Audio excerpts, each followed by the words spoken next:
This is the bit, isn't it? That confuses me. It's like, did we choose to come here to get this sorted out, or is this just seems a little unfair, doesn't it? That you know, where we seem to be here and there's this parasite messing up our experience. And, you know, I know in my own life, the times that I've made major changes, it was like it became more painful not to change than to change. That was when I made big changes. You know, it's this whole ridiculous narrative of, it's, you know, it's an unsafe world. There's not enough for you. It's scary. Everyone's out to get you. And clearly the old civilization was completely the opposite to that. It was all about empowerment, like literally. Cosmic resonance, I think they called that one. Or Cosmic resonance, that's a better name. Real science, you can actually produce free electricity, and this is part of what Tesla was doing, is the differential between the top of the spire to the ground actually creates an electrical differential that you then connect to another wire that goes into the ground, your grounding. Put that into the third phase in your circuit, and then you have a bell ringing circuit, and that actually produces plasma electricity out of the air. It's real technology. These things actually function producing electricity. It's crazy. The movies are the truth and the news is the lies. They've completely flipped it. You know, when you look at everything with new eyes and you come across information like she was born into a very wealthy family with elite connections, you know, it means something very different now to me than it would have even a few years ago. And it's our free will that they've really also messed with, because we've been lied to and we react based on lies. And just getting their independence and end up in civil wars for 20, 30 years happens a lot. Because we keep choosing to pick up the gun and use it on ourselves instead of building and uniting and accepting that we are one people, one spirit, one harmony on one plane that together, united, can achieve anything we dream of. So do you want to, you know, wake up, or do you want to just keep going along because the change is too difficult? And then give them pieces of information that they will then pursue themselves and look into, and then they'll wake themselves up. I was going to mention, it's the whole red pill, blue pill of the Matrix. I mean, that of the movie. And you can consider that movie as a documentary because they're telling us something about what's happening here. So do you want to, you know, wake up, or do you want to just keep going along because the change is too difficult? Wake up.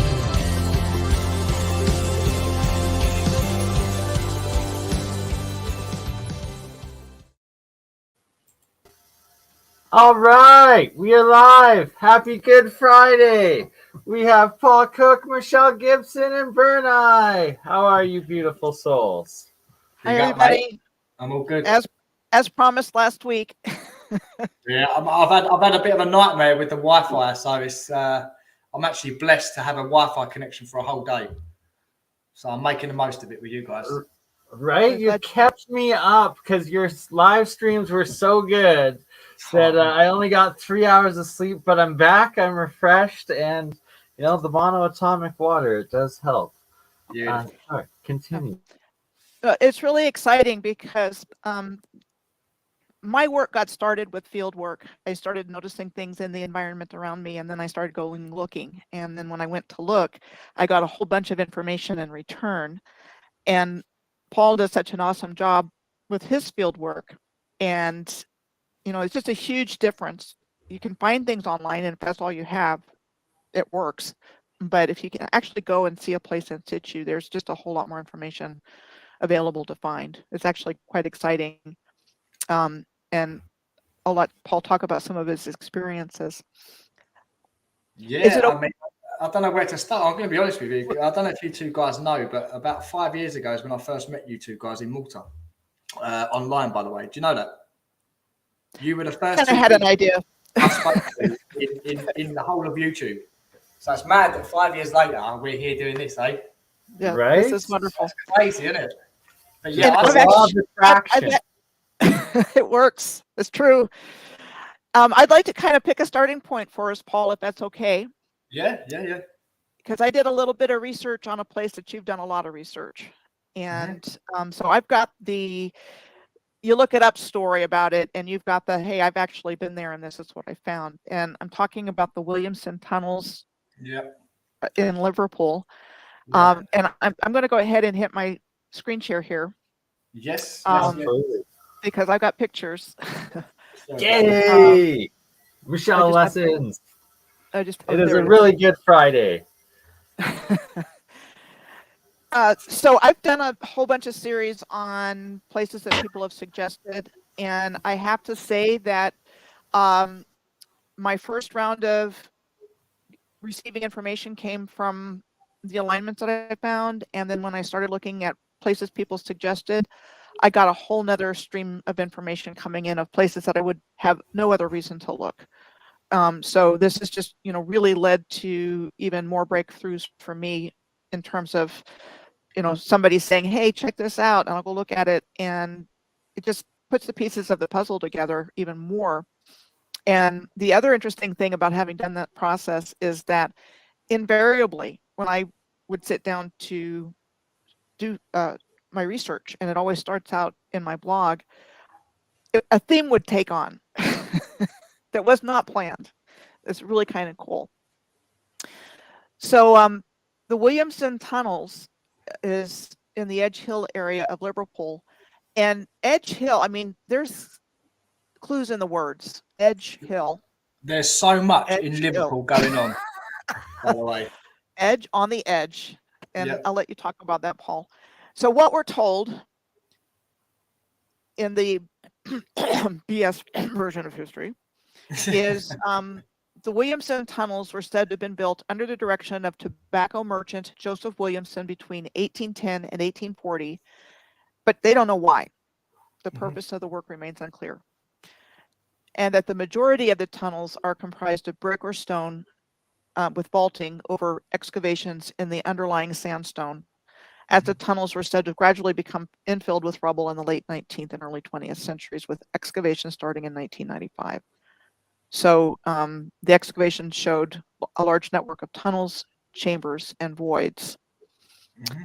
And I wanted to start there because, Paul, I know you spent quite a bit of time there. And I'm going to stop sharing here. I can go back if I need to. I'm going to see if I've got my videos on here, pictures as well.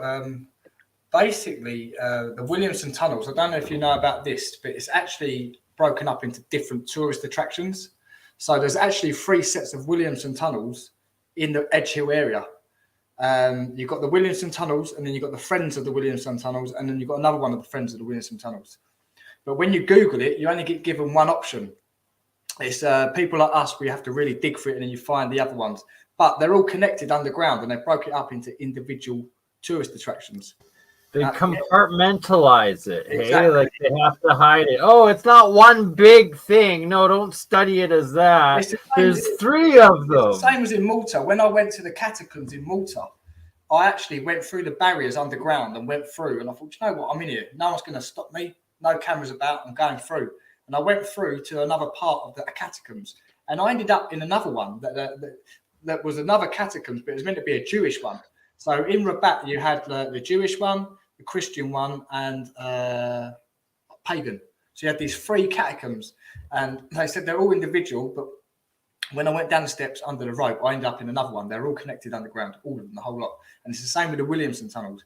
And I think that because we've just built directly on top of it, you don't think anything of it. You wouldn't even know it was there. But another thing that I noticed when you was talking about Edge Hill, that train station of Edge Hill is identical to the one in Malta that's done in the limestone, and that is that's incredible.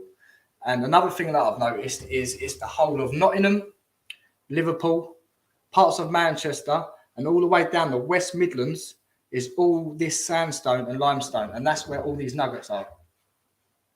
And and another thing I did, I looked at a map on the ley lines, and it was one map that I just pulled off Google Earth. And when I looked at it, I was like, oh my God, this is everywhere I've been. And it was I can't remember the name of the ley line, but it was all over this what I call the golden layer. And I was like, mate, there must be a connection there or something. And another thing I noticed about the Williamson tunnels, it was layered. So you had red sandstone and yellow sandstone. I don't know if you've noticed that down there. So you've got layers and segments of different coloured sandstone. Now, if that's meant to be sedimentary rock, how comes at one point, like in the narrative in a million years, iron oxide got added to it? You know, and then how comes it went back to being yellow sandstone? And another thing I'm going to add is, like, like when you sit there and think of sandstone, I'm sorry, I'm going a bit geological here, but when you sit there and think of sandstone, it's a bit of a paradigm, a bit of a paradox, because it's sand but stone.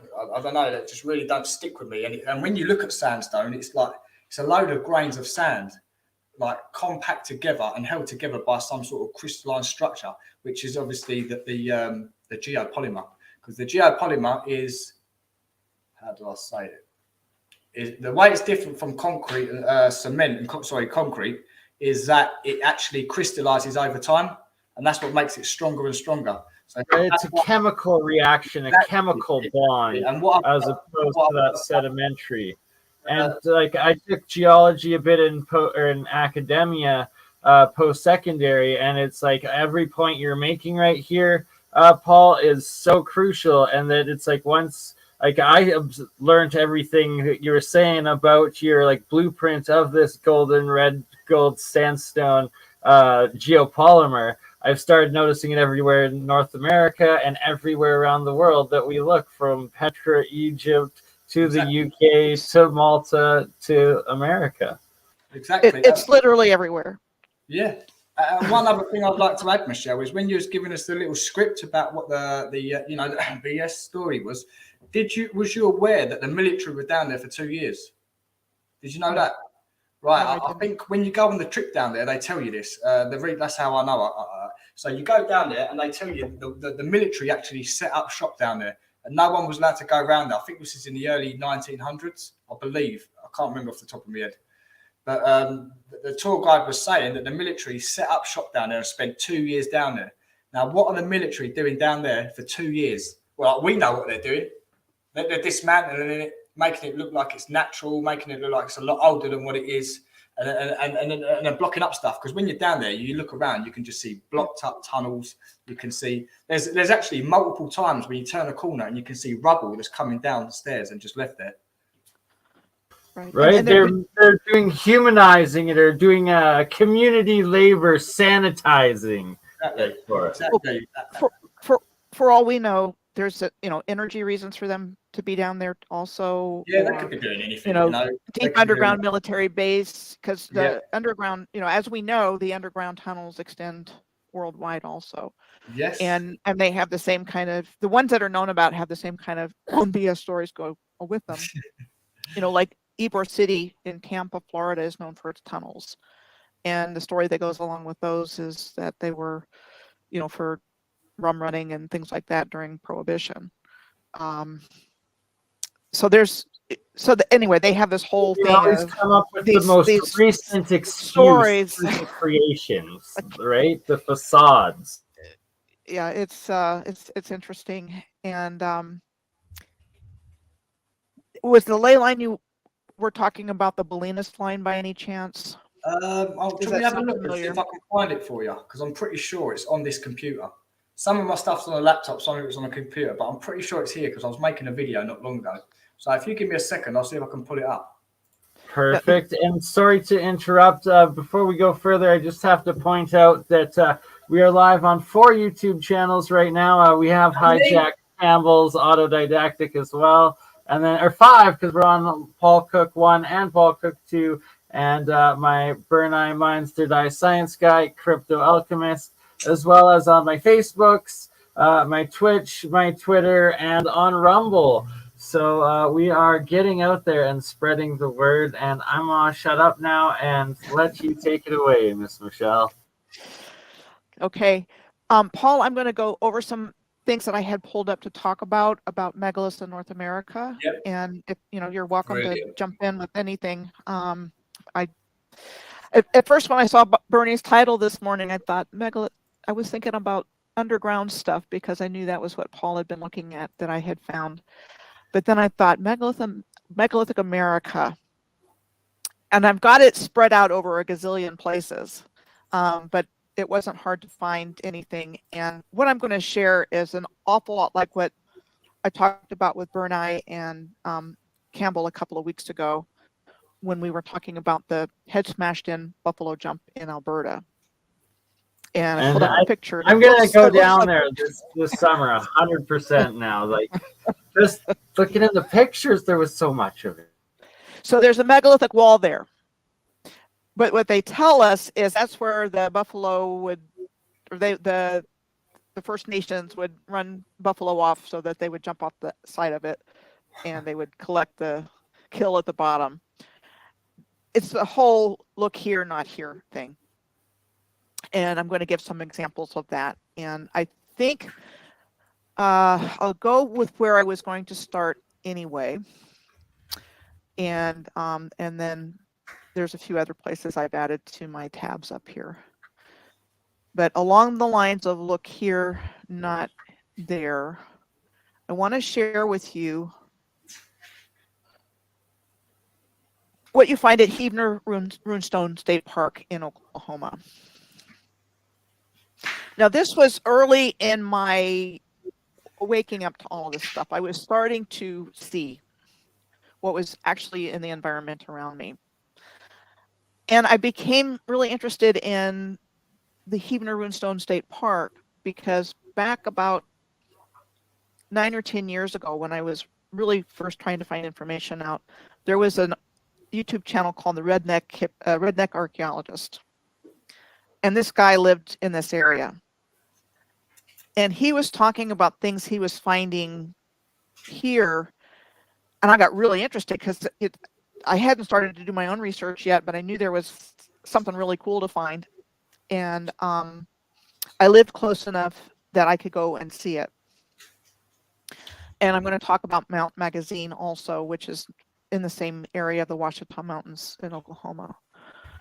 And so when I went there with my friends the first time, we went to outside the park. So the runestone is actually in the center of like a canyon.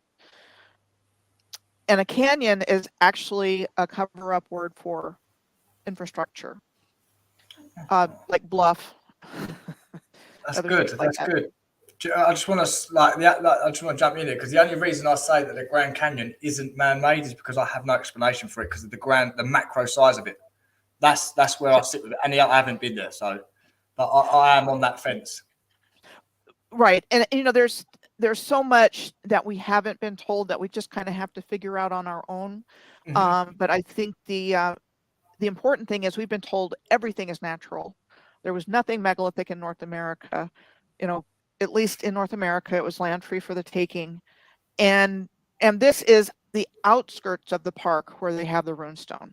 So if they have a couple of picnic tables around there, but you can clearly see that there's a wall there. And I've got other pictures. This just happened to be the most accessible to me right at the moment. So when they take you back to where the runestone is in the center of this area, they have this big wooden structure over it. And that was probably one of their first ones, but it kind of looks, let me see. Anyway, that's the structure they have it in now. It's this big wooden structure. It kind of takes up everybody's attention. You're not paying attention to the so-called sedimentary rock with the ledge overhanging it. You're not looking at the the masonry down here and the steps. You're not looking at the fountain. Yeah, I call these props, Michelle. That's what I call them. Like normally in England, you have a castle made out of scraps on top of these things or around them, and people go and look at that as the tourist attraction and completely dismiss what's really going on around them. I call them props, and that's what it sounds like this wooden structure is as well. Yeah, and totally. When I was there, all I could see was walls and things like that. Yeah. And there's more examples of it, but I've got a whole set of pictures that I took when I was there. You know, those are very old stone. This is in the Runestone Park. Those are very old stones there. And, you know, steps are cut out of stone as well. So they definitely don't want us to actually see what's really there. And the typical story is that they were Viking runestones, and that there was a group of Vikings that wandered into the area and carved these runes on here. So if you don't mind me asking, when you, because I don't know the area, when they say runestone, is that the runestone? Is that the name of the park or the name of the stone? So that's the name of the park, and they named it after this gigantic megalithic stone with markings on it. Now, what's interesting is that if you start looking into Vril, so I've got a comparison of Norse runes and Vril here, and you've got a match with that one, you've got a match with that one, you've got a match with the R, you've got a match with that one right there. And Vril was connected with creation.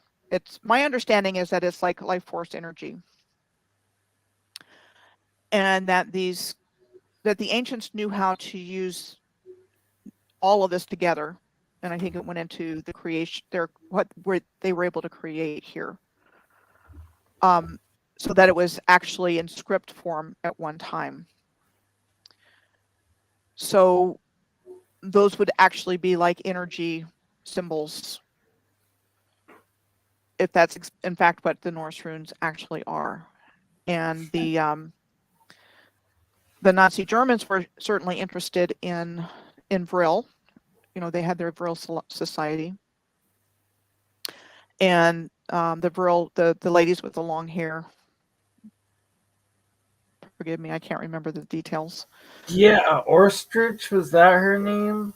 I think maybe her last name. Something like that. There's a whole thing of, you know, hidden secret space program stuff going along with that. Right, but no, I know exactly what you're talking about, Michelle, and like it's bringing it all together, and that they did have this higher lost Atlantean, Lemurian energy ley line understanding, and it's like alchemical, cosmic, as above so below. And that's why it was so important that they did all their architecture as this astro architecture with the alignments to the sun and to the stars and everything. So the Nazi Germans were interested in all the things that made humanity special. And so Maria Orsic, yeah. The original humans who were, you know, like superhumans. I think they were the original Aryans. And so when they destroyed that original civilization, they had to recreate their version of Superman based on what existed before. But they did it in a, you know, backwards way. They did it in a cruel way. They were able to develop psychic abilities through trauma and torture and things like that. So we were already there. We were already in touch with the cosmos. We already knew where we were and how to work with the elements. I say we, but, you know, the initiated master builders, alchemists, the builders of Malta, which we'll talk about later on, that Paul spent a lot of time in. School. You know, Malta is just incredible. And so there's a lot to consider in terms of this cover up and what they're actually telling us. So I started out by showing you the wall outside the park. That's clearly a wall. And I've got some pictures also that I took at that time of things carved into the wall, like something that looks like a window, but it's, you know, it's not a window, but it looks like it. Kind of like a keystone shape or something. Yeah. I've got some stuff very similar to that. I mean, I don't want to knock me off track, but I've got some pictures from a place in Hastings. If you look on the coastline, you've got church arch windows and church doors put into the how do you say it? It's like I'd call it a wall, but to normal people, it's a cliff, you know. But it don't go nowhere. It's just printed in, and it just don't make no sense being there. Right, right. And I just want to make a point because Paul and I were talking a little bit before this, but I see a lot of terraforming of the earth. I believe that there was a lot that was man-made, but I also am very open to giants and giant trees and all the different things that Right, and that's the like ancients those are could like have the built on. hokey legends of like the suns and the existence like before time, like or the past ages, that they were long before us. And even in like the Bible where it's saying there was giants in those days, it would have been like the reset catastrophe before modern man or our modern selves right now. But it's like it was still replicas of us, just everything was giant possibly, right? Well, absolutely. I think the grid was functioning as it was supposed to. The Earth's grid. I think everything was bigger. I think when the controllers hijacked the timeline, they reverse engineered everything and brought us the world we have today, and brought us our smaller stature, and everything's smaller. But I think when it was functioning, I think everything was bigger, and the Earth grid was enhancing life worldwide and probably universe wide, and it was being used for the benefit of all life and free energy as well. So when it was healthy and functioning, good things were happening, and it got turned into a control grid, and that's what we're painfully living through right now.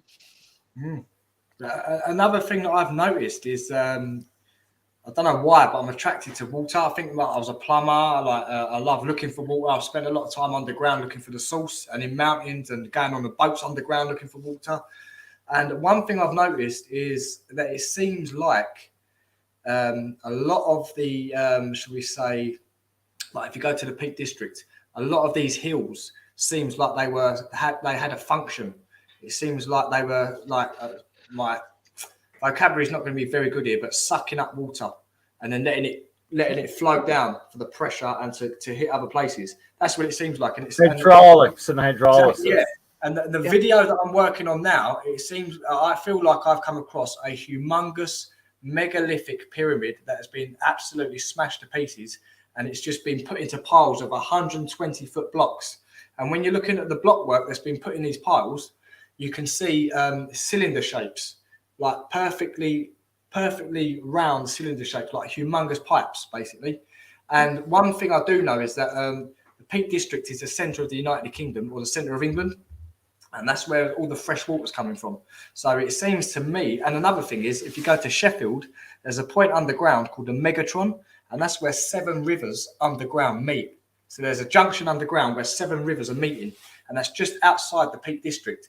And I believe, like you were saying, Michelle, when they controlled and hijacked this realm, that one of the main things they got rid of was the water supply, because we are now having water that's been treated from reservoirs, and it's got all sorts of chemicals in it. And I believe they've got rid of the natural water, and they've just redirected it into streams that end up into that are tributaries to the rivers and then end up in the sea. And there's some sort of cycle that's going on. And like people may think I'm crackers, but if you want to sit there and accept that the moon is controlling the tides, then why isn't it controlling the river? Why isn't it controlling puddles? Why isn't it controlling streams? So you can't have it best of both worlds. You're saying this water was pulling the water this way, and then when it only does it for certain parts of water. So like I was saying, I believe that one of the main things they got rid of was the water, and they've smashed all them places where they're sucking the water up, and they've just redirected it, and we're having reservoir water. And reservoir means reserve sea. And I know for a fact, in the areas that I've lived in, once I started waking up to this, there used to be canals all over the place. Mm-hmm. And I mean, I'm surrounded by that where I live now. It's like dried up canals. Mm-hmm. Nobody ever talks about that. Nobody ever talks about the railroad tracks or anything that are here, or the railroad washes. Right. But there are some left close to where I am. But all that history's been removed. And there's actually a trolley car bus system that I'll every time I see one, I'm like looking at that going, okay, so there must have been a trolley system here at one time as well. Yeah. And so there's just a lot hidden that way, like what you're talking about. And I had another thought come in my mind, but I do know they've diverted these canal waters and dried them up, and filled them most in of them are just abandoned. And so Tartaria and the canals of Tartaria, like in China specifically, their grand canals are over 2,000 years old, they say, and that they just restored them and that they built the original infrastructure, they say, thousands of years ago. So it's like they've been there for a very long time, and they had to be so advanced that we've only now been able to like start reusing them and be able to like upgrade them and bring them back onto line, where when this catastrophe, takeover, hijack, reset happened, it set us back and we lost that sort of capabilities. Right. I saw Cowgirl in Arizona about the trolley car tracks and so forth down in Tucson, Arizona. I live in the Verde Valley, and there's a place not far from me called Jerome, which it's sitting on the side of a shape that looks like a pyramid shape that's called Cleopatra Hill in the Black Hills. In the Black Hills of Arizona, and there's it's known for copper mining and other things, said to have been founded around 1890, 1900, and it looks like Malta with the same kind of walls and cobblestones. I went into a restaurant not far from where I live the other day, and I saw a picture of the trolley car tracks in Jerome on the wall that are buried. So they're like digging them out. And I see a mud flood community when I go there every time. It's fascinating to me. And then on the other side of what's called Mingus Mountain, going across that, you come to Prescott, and that's clearly a mud flood area. And when you go downtown, you can see the horribly slanted streets and things that don't make sense. But they have at a street corner next to the courthouse, they have a utility box that has these pictures of old Prescott, where they're digging out the trolley tracks on the main street. And the trolley line was said to run for only like 7 years, or even 5 years, 1907 to 1912. Right? Like why would they build this massive infrastructure for a decade? It's so idiotic. And then you see the trolley carts being pulled by horses everywhere somehow. At the beginning, so around 1854, you start seeing trolley cars coming online with mules. And then sometime around the 1870s, 1880s, they're starting to be electrified. And then somewhere around the 1920s to the 1940s, by and large, they're gotten rid of. It's after the invention of the automobile. They had a replacement for the trolley car system. Cheap, going everywhere, not polluting, that they could replace with their vehicles that they made a fortune off of gas and oil and things like that. And so they got rid of all of that as soon as it was not needed anymore. And there's a few places that are known for trolley cars, but they used to literally be everywhere also. Part and parcel of this civilization, very highly advanced. And I see it as a benevolent society. I absolutely see it as a benevolent society, and that it wasn't at war with each other, because the level of integration worldwide. I mean, you find the same infrastructure all over the earth. And I think when they gave us a new narrative, they turned it into war and death and disease and fighting, empires fighting each other. And I think the original empires were not fighting each other. I think they were the same civilization, the same names that we hear about, but they weren't at war with each other, because I don't see any other possible explanation for how everything is so much the same all over the earth. And you were talking about Tartaria, and I've looked at Central Asia, and historically the Tartarian Empire was in Asia. So China, Japan, Korea, Tibet, the Central Asian republics, all through there.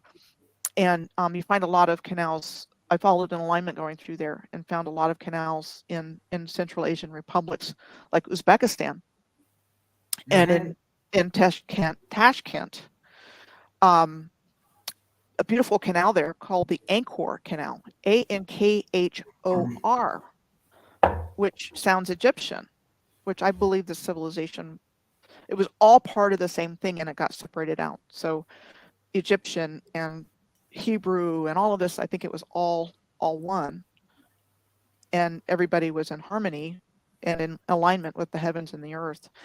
Sorry to take off on that, but I'm like, that's what I'm seeing. No, I love angles. I love looking at things at different angles. So it gives you, and it adds another perspective, doesn't it? It's a little bit more. So I love it. Yeah. So there's a lot of things that we have not been told about this, so that we can come to informed conclusions about what's actually taken place here. But they don't want us to know that. You know, they want to completely all of us control coming everything together. And shout out Old World Florida, Dr. Longo in the Paul's chat. We got to get you, Michelle and Paul and Longo on together to do a Moorish America episode and pre-Columbia America episode in the future too. That would be epic. That would be epic, mate. And my mother's family is from Florida and Central Florida around Tampa. Yeah, you've been boots on the ground down there many times and done a lot of episodes on Florida. But I didn't see the earthworks until 2016 after I started waking up to all of this stuff. And I'm there to take my mom to an assisted living, and I'm seeing pyramids and I'm seeing earthworks along the interstate. And I've been back a couple of times, but you know, it's there. So that's that part they're hiding. And I want to just quickly, if I may, show you guys a couple of things. And take your time. We still got, we're only half hour and we got another hour, I think. So. Okay. So I showed you that. I've got so much information, guys. I'm sorry. Don't apologize. We love it. Michelle, while you look for that, I can show you that image of the ley line that I've pulled up. It's only one image, but you might, because I know you're a ley line human that loves, like you'll know these ley lines. So if these are real ley lines, you'll know what they are. I don't know what this is because I pulled this image off Google, but when I looked at it, I was like, wow, this is exactly where I've been researching and finding all these nuggets. So I'm just going to present this one here. And hopefully you can go, yeah, bang, that's it. Here. This is it. I don't know what this is, but this one here, I pulled it off of Google. So it starts from down here through Bristol, all up the West Midlands is exactly where I was for the last couple of months up here. Going through all them geopolymer structures around here. I've spent a lot of time in Liverpool, going underground, above ground, going around the castle, in the parks, in other, like around the grounds of the cathedral, and also over in Nottingham as well. And I found that phenomenal that this literally marked everywhere that I've been, this here. So I don't actually know the name of it or anything like that, but it's, when I looked at it, I was like, oh my God, that's where I've been. So if you know what that could be, Michelle, that would be incredible. They removed ley lines from maps starting around the 1540s, between the 1540s and 1580s. The old maps, if you look at them, they have ley lines on land and sea. And then with Mercator, Gerardus Mercator, he removed the ones that were on land and just had the ones on the sea. And eventually all we get are maps with longitude and latitude. Yeah. But these geometric ley lines used to be all over, and they're hugely important. And there's a lot of information. I believe that they're a form of consciousness. There's magical things that happen on and around ley lines. And not only that, but I just did a series not too long ago following some long distance ley lines that I found on the model that I use. It's not Leyline Jeff. Is it Leyline Jeff?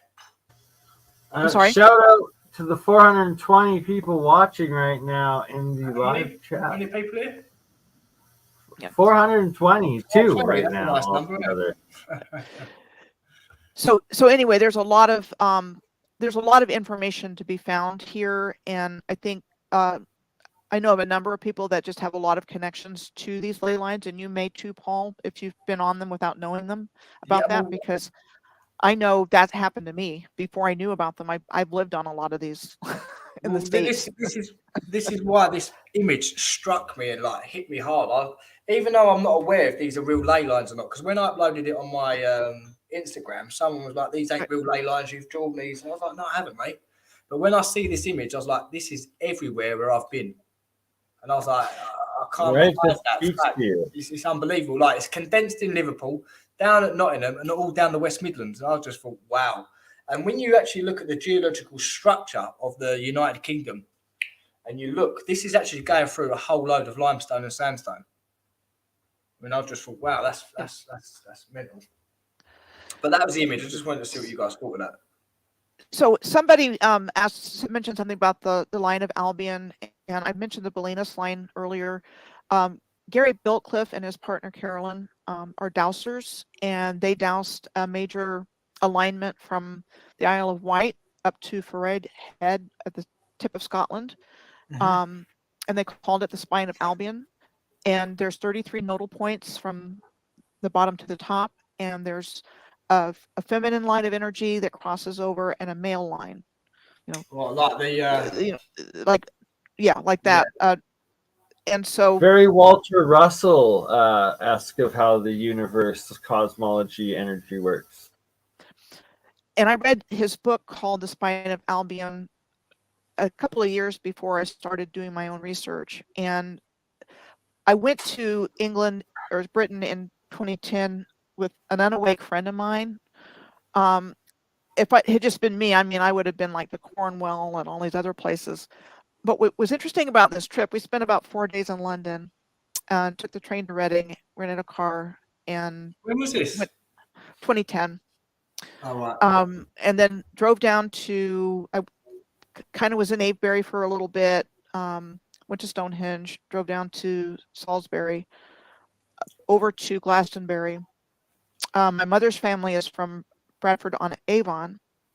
We went there, went to Bath, which is nearby. Beautiful. And then we drove up to Scotland. And our big activity was finding a B&B to stay in. Because she wasn't awake at all. It was like really uncomfortable trip for me in a lot of ways, because I wanted to do something completely different, and she was on the touristy thing. But anyway, I'm mentioning this because we went up the Spine of Albion on that trip, and I had no idea that was taking place until I read the book. It's like, oh wow, we were there. Yeah. And one of the places, Paul, if you're familiar with Shap. Yep. So we went past Shap. Yeah. Which I did not know at the time was like an ancient temple site, like Avebury. Called a serpent Actually, temple. I'm not aware of this place, Michelle, and I need to write this down. What was it called? Shap. What, CH? SHAP. Oh, I have never. I study English maps to look for places to go to, and I've never ever come across that. So I need to make a little note of that place. Well, they've taken down the big megaliths that were there. If you look up Gary Biltcliffe on YouTube, Megalithmania presentations, because that's where I first heard about his work. He talks about Shap, and it was very similar to Avebury, which is what they call was an ancient serpent temple. Again, a lot of the original stones are gone. There's still quite a few at Avebury, but apparently most of what they had at Shap is no longer there. So anyway, I was going up this ley line without even knowing it about 5 years maybe before I knew I was on this particular alignment. And it's a signet alignment. CYGNET, Signet the Swan.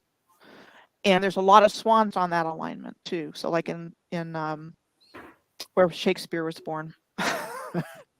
Where was that? And that's near Warwickshire, isn't it? It was in gosh darn it, Morton on Marsh. Hang on just a second.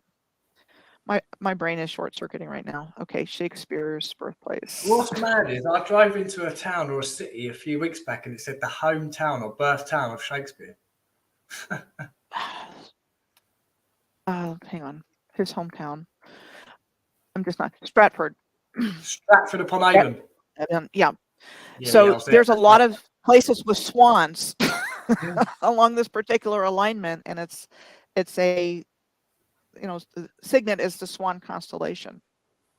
It's a mirror of that. Really? So like they've named everything, all these swan things, and then also the swan constellation in the sky alignment with it. And it's so similar to like all these different alignments with the towns and the different astrologicals, like with the one that's intersecting the two blood moons, all the Salems that you've also done the episodes on, Michelle. Like, it's just so much. They were big ones, weren't they? The Salems. I remember them. Yep. I remember them information nuggets. And at the time I was traveling on that alignment, I didn't know any of this, but I did notice that there was a lake in Morton on Marsh that had a little swan house. Stratford is known for its swans. We went on a little boat trip. Oh, one of the swans. There's a lot of swans there on the river. Yeah, because I think you can actually ride swans, can't you? You know the boat-looking swans. Did you see that? The pedal boats. Yeah. Yeah, pedal boats. Well, they had the pedal boats, and then they had. We weren't on a paddle boat. We were on a little boat trip. But anyway, there's just a lot of really interesting things. But again, like I said, it's like there's a quality to these lines that correspond to things like that. It's more than that, but it's like this civilization was aligning heaven and earth and the associated energies connected with that. So you find certain things in certain places. And are you guys familiar with what's called a zodiac, a landscape zodiac? No. Yeah. Actually, I can work it out. Really, it is what it says, isn't it? So it's like the landscape. Yeah, zodiacs in the landscape. And Anthony Thorley, if you write down Anthony Thorley, there should be a YouTube video about a presentation he gave at a Megalithic Mania conference years ago. But he talks about landscape zodiac that he's identified, where like different towns or streets and towns have the characteristics of the different zodiac animals or whatever they are. It's quite interesting. Anthony Thorley did that research on landscape zodiacs. So I would look into that. There's also another map. I don't know if you've seen it. It got flown around, I think, just before Christmas, and it was a map of the United Kingdom, and it had they're not the ley lines that we're familiar with, but it was another load of grid lines. That's probably the best word to use. But along these lines, you could see written underneath, it would be like a line going straight up the United Kingdom. And it'd be a line of 9, it'd be a line of like stone circles, or it'd be a line of temples, or it'd be a line of certain churches. And everything was in line going up the country. I don't know if you guys have seen that map. I think that was flying around on Telegram. Yeah, I haven't seen it, but there's a lot of things to put together. And I totally agree that Shakespeare's not what we're told. That's a whole nother ball of wax, or Pandora's box, or whatever you want to call it. The church he was the church he was supposedly buried in Stratford has a curse if anybody tries to steal his bones, if you go into the church. So it's I don't mess with that. Lots of big question marks there about what was going on with that. I was talking with BurnEye a little bit before the show, and I want to show you Kansas or ancient Britain in Kansas. Yes, please. And just some of the things that I found. Again, none of this was supposed to be here, so it's fairly easy for them to cover it up. Right, because they claimed it was all just glacial erratics. Everything was wiped out by the glaciers of the last ice age. Oh, you mean cataclysm? Or created by the glaciers. Advancing and retreating created a lot of these landscapes. Yeah, destroyed everything while simultaneously making these impossible glacial erratics that just every single thing they label glacial erratic, it's like you look at it and it's like the physics of it is impossible. It's like these giant boulders balancing off a cliff with like on an edge of like this. Sorry to rant and get off topic. So I was following cities in linear alignment that I found. I did a series of 4 alignments, and this was the first one that I did, starting in Wichita Falls, Texas to Des Moines, Iowa. And so I've gotten a lot of information back from this, and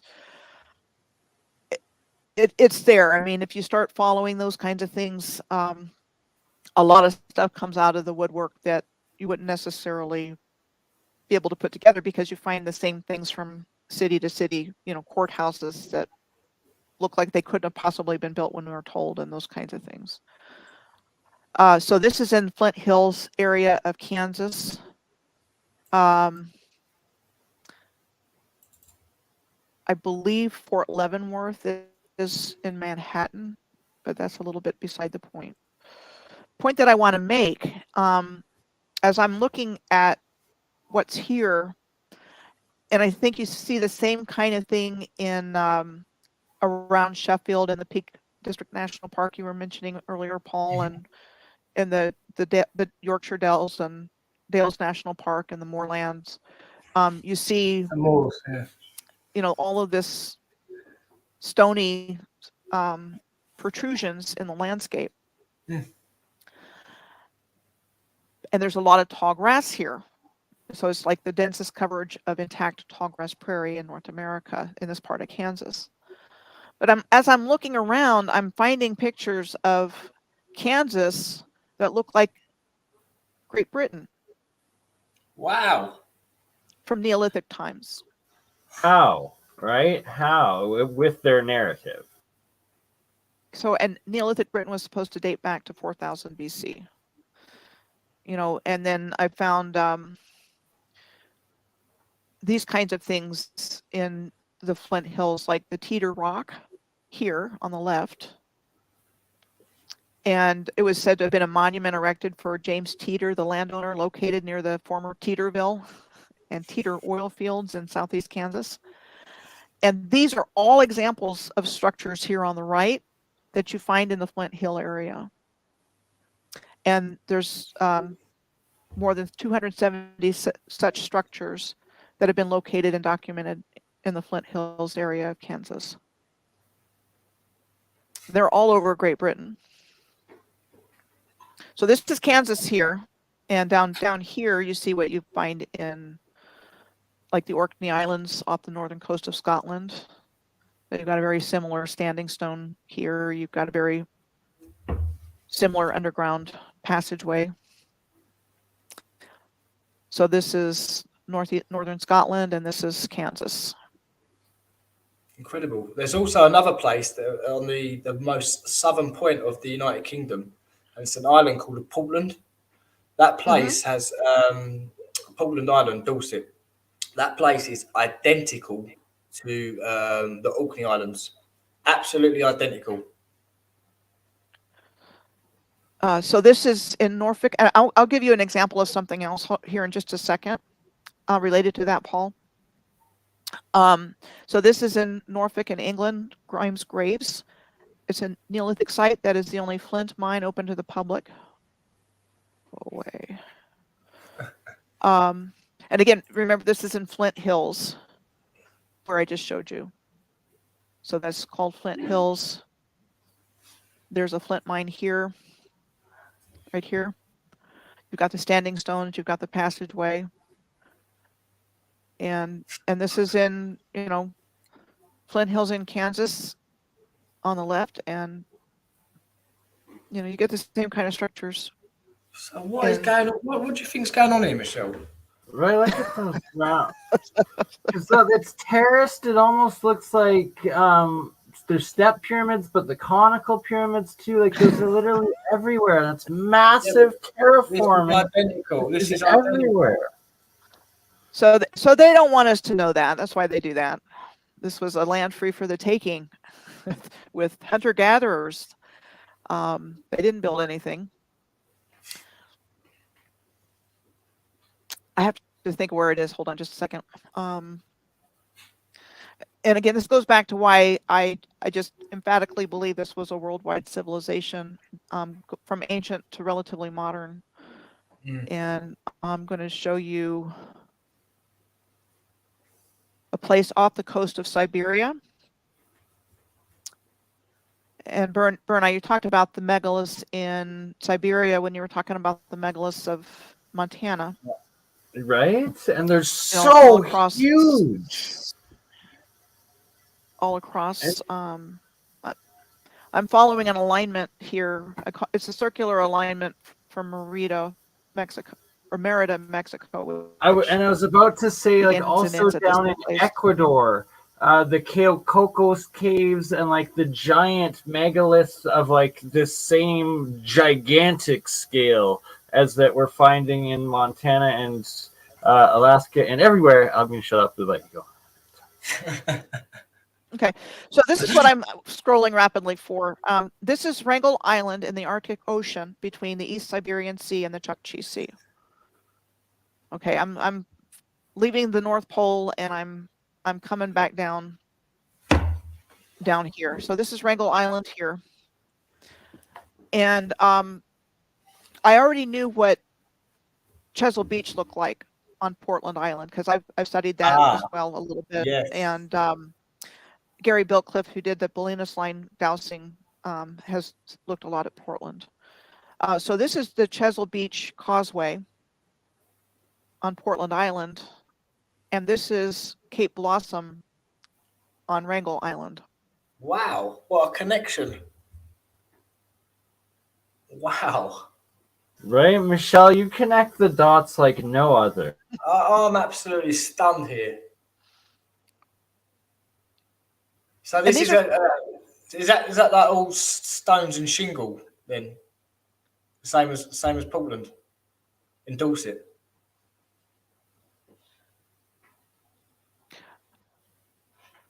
I'm sorry. What was your question, Paul?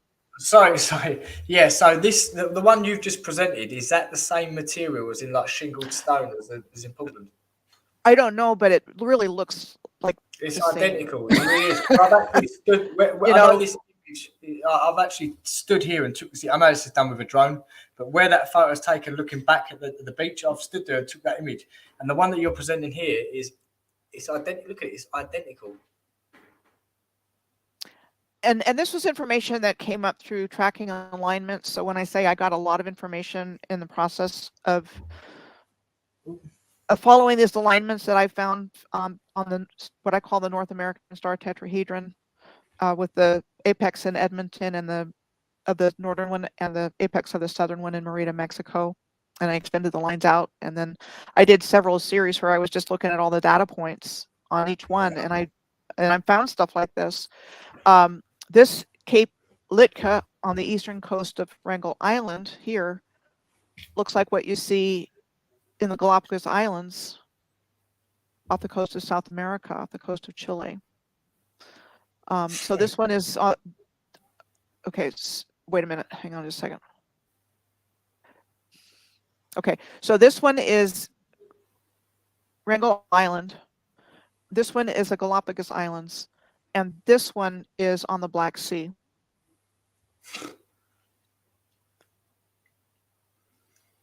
So how did you come across this, by the way? Because this is not sort of information you could just like... I came across this tracking alignments is how I found it. Looking at different places that were on my spreadsheets. Wow. Now this, okay, so this design right here at this church ruins in this city, which was said to have been established as a settlement in 1926 for displaced families, and that it was abandoned in 1994. So this is actually a design that I've seen all over. So you compare the church with the residences that they had set up there for the people that lived there for a little while. You've got this. And I'm just going to show you what the Jerome, Arizona Municipal Building looks like. And it has the same. How across the world do they, no communication, no this is, it's just the narrative is crumbling, their facades are lies, and the truth is coming out. Beautiful works like yours, Michelle, and Paul, and everybody else now being inspired, seeing it, going out, doing the boots on the ground, and sharing it all with us. So, and I've seen this pattern on the eaves in other places as well. But you know, it's the same idea. I've seen it in Germany. I've seen it in China. So Jerome is an interesting place. Everywhere. One of my favorite places, and you've got these, you know, it's it's a pyramid called Cleopatra Hill.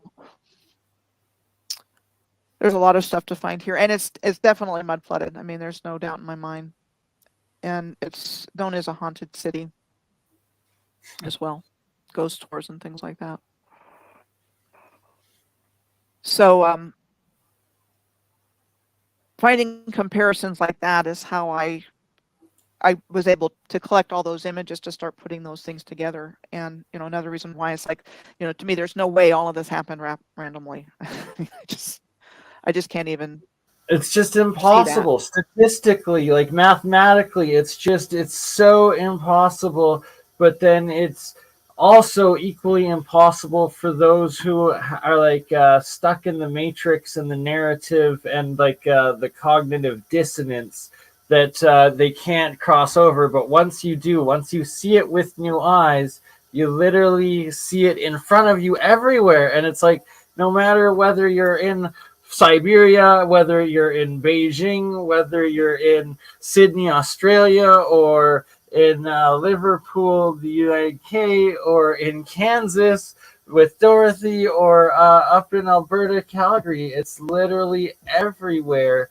And it's so awesome for it all coming out. Big up, Kirk John. Thank you so much for the support for the super chat. So I just want to quickly introduce the topic of Malta and share a few things, and then turn it over to Paul, since he spent so much time there and has done such great work about it.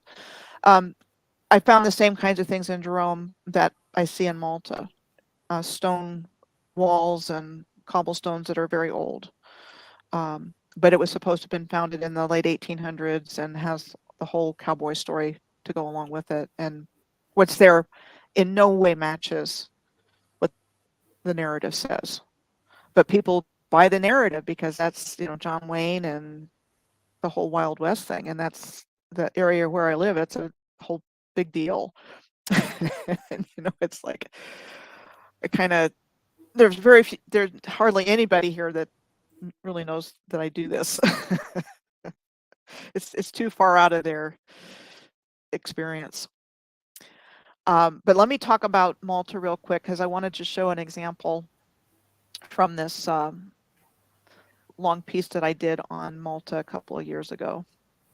And everything I put up on YouTube starts out as a blog post, because that's how I do my best work. I'm more of a writer than I am a speaker. And on your website, where all of your blogs started, lifting the veil, is it? Piercing the Veil of Illusion. Here's the Veil of Illusion. Yeah. Right. So much. Like all of Michelle's work, all the sources are all documented in her blog post on the website. And I will Hippie Shake 29, shout out sister, if you don't mind posting the link for that in there, one of the other mods. You can go and see all of Michelle Gibson's documented research and the sources of it all. And actually, when I go through and I do my research, I'll usually start out when I look at Wikipedia, I start looking for things because basic information on when it's founded and that kind of thing. And then I just kind of go with the things that strike my attention, like canals and courthouses and other places. And so it's the result of my research, and it's all, it's findable. It's definitely findable. And it's been an amazing journey, because when I started looking at all these places, I had no other reason to look at these places except that they were data points on my spreadsheet for these alignments that I had found. And, you know, again, that's kind of how it all started for me. I'm just not, you know, I definitely don't have a style where I would feel comfortable just totally speaking. It's like, I'm a writer. And I realized when I first started doing this, I mean, I was just going to blog, and then I was going to make one video, and it's the first video I ever made, and somebody subscribed to my YouTube channel. And I thought, well, geez, now I've got to make videos, but it's an easy format to turn into a video. And so I just, you know, basically record the audio from what I've got in the blog and match the picture, and I've got a video. Right, and it's amazing, and it's just so awesome of how the world works out and like nudges us in these directions, and the synchronicities, and just this law of attraction and the inertia that bringing us all together, and it continuing and bringing it all forward, and it's only going to continue to accelerate. It is, and you know, this is really a grassroots thing where all of us that are doing this kind of research are bringing forward what we're motivated to bring forward, and you know what we know, and it all works to help complete the puzzle of what's been removed from our collective awareness, so we wouldn't know our true history. And you know, I wish I had a different take on that, but you know, what the world we thought we were living in isn't at all. And yes, it comes down to greed and people getting rich and control of humanity and the grid and creation. You know, that's what this is all about. That's why they've gone through all of this trouble to invent a new civilization and a new narrative, was so that we wouldn't, you know, so that they could control everything and get rich off of it and give us the scraps, if that. All we're getting is scraps, and we don't even know it. Crumbs. I call them crumbs. We get crumbs. We have to go around and pick the crumbs up. That's what we're doing. Exactly. And we think we're doing good. There's so much, literally. There's packets of crumbs, and we're literally handling little nuggets, and there's just so much. Exactly. So I'm just going to show a few things about Valletta. And what I did was essentially, I went around the walls of the city of Valletta. I was, you know, filled with star forts and all kinds of things. But a couple of things that I wanted to show is that this St. James Bastion, one of the 4 important and massive bulwarks, and largely carved out of bedrock here, looks very similar to the Sphinx on the Giza Plateau of Egypt, which was also said to have been carved from bedrock. And my personal opinion is that the star forts were serving a function on the energy grid, like batteries or something. But this is very ancient, and Malta is like a Disney World of masonry. And it also got heavily bombed during World War II. Like right after Malta entered the war, they started getting bombed. So I'm going to turn it over to Paul as the hands-down expert. Let's go. The boots on the ground, the man who keeps going back to Malta. Tell us all about it. No, I'm going to be back there in less than a month, and I'm looking forward to it. So, but I've actually, like you said, Michelle, what part? I know you said you walked around the whole of the Starfall, but I don't know if you noticed it. Sorry. No, I was going to say I just looked at the walls around Valletta, and what I found when I looked there. I didn't look at any of the other islands or anything like that. I just looked at that one area, and that was quite a bit of work there, just doing that. Well, I know it's unlimited. That's the thing. That's why I'm going back there. It's unlimited. But one thing I will say is, I don't know if you noticed that the actual star fault of Valletta is just one part of the bigger star fault or star city. Did you notice that? Because it actually, the star shape actually radiates out to another town called Floriana, and that's where I lived. And that map of Floriana, I've got a map on my laptop, and that map's from 1695. And everything is the same layout, the same roads, the same blocks, the same, everything is exactly the same. And I was lucky enough to go and live in one of the apartments in the blocks in Floriana. And these buildings are 400 years old. And when you go into the basement, it's like you described it. It goes from the stones into this like bedrock. But it seems to me that they've carved, or it's geopolymer, the apartments into the bedrock and then built on top of it after that. And it's I don't know how to say this really. It's how can I say it? It's all connected, in my opinion. It's all connected. It's all connected underground. And because we've built on top of it, you don't really notice it. But you can go underground from Valletta to Floriana, and then from Floriana to, these are useless to some people, they don't know how. You can go across all of the island underground, from Star City to Star City underground. And I found that very fascinating. But if you wanted to ask anything about the sorry, I've got mind blank, a bit tired. About the Malta, I'll let you know. I also went into Fort St. Elmo. That's another one I went into, which is quite interesting. Didn't you go to underneath Fort St. Elmo in that area? Yes. I've got footage of that as well, and that was incredible. The way I got inside of that was on the side, around the back of Valletta. You can actually take a walk, and it's all smashed up around the back bit, and it's just left for like people to have a little tourist walk along the sea. But there's actually a massive cavity in the wall, and then you can get inside of that. Me and my friend climbed in, and we actually was in the set of what do you call the films? Midnight Express and things like that. All them sort of films. We were just walking around it, thinking, "Wow, this is incredible, absolutely incredible." Then you've got the Lascaris rooms that are connected to that underground, and then someone actually told me that you can get from Manuel Island underground, under the sea, to Valletta as well. So I don't know if that's something I want to look for as well. So how many star forts do you know of that are on Valletta? Because there were quite a few when I did my little tour of it. The whole island, right? Like the entire thing is pretty much, is it not? Yeah, right. So basically, you've got the three cities. The three cities, which is, I can't remember, it's Singlia, Cospiqua, and somewhere else. They're all one humongous star city. You've got another one, obviously, Valletta and Floriana. That's another humongous one, broken up into two. And then you have another one, which was the old capital, which is Mdina, the silent city.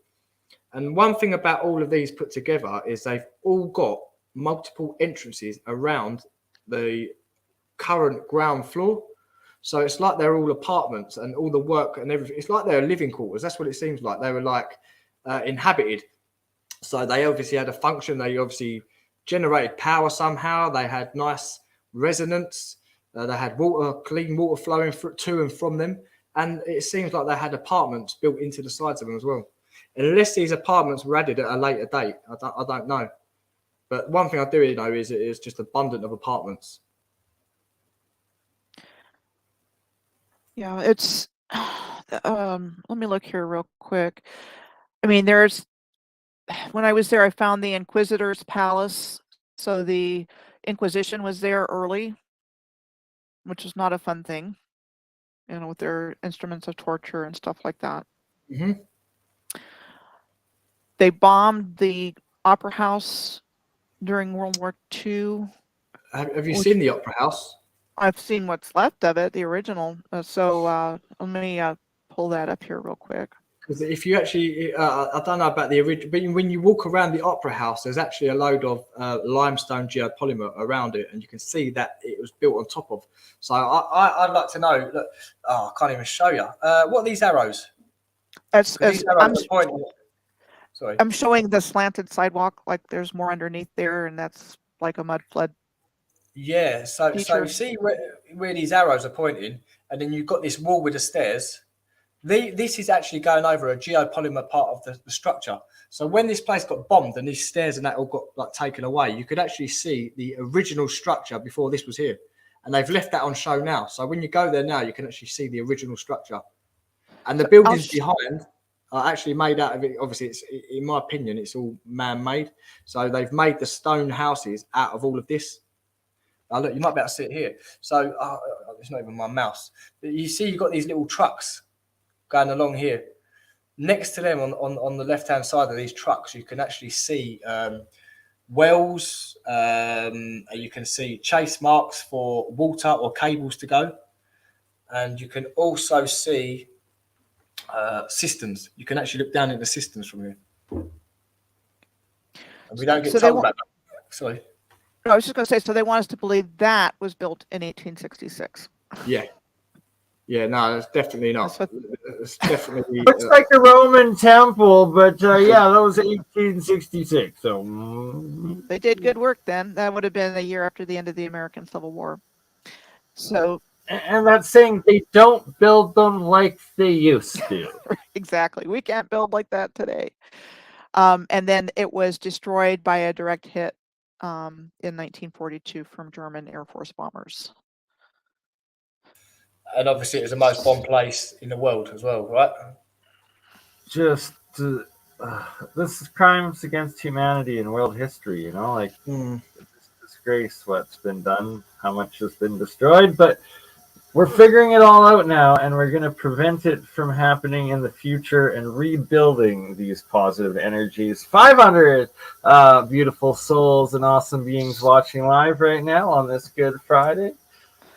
And I think, the identity of the Knights of Malta and the Knights Templar, even, all of that got hijacked by the controllers. Oh yeah, infiltrated and taken and divide and conquer. We did that. Right, we did it, or it was slaves. That was us. Do you plan on going back to Malta, Michelle? I'm sorry. Do you plan on going back to Malta? I have not been there. I just did that research. On Google Earth. Was that on Google Earth? Yep. Ah, right. Yeah. Oh, when I go back there, there's so much stuff because you've got the place called Il Foss, which means the ditch. And in the ditch is where all the nuggets are. There is a couple of people have actually went on holiday since I've left there.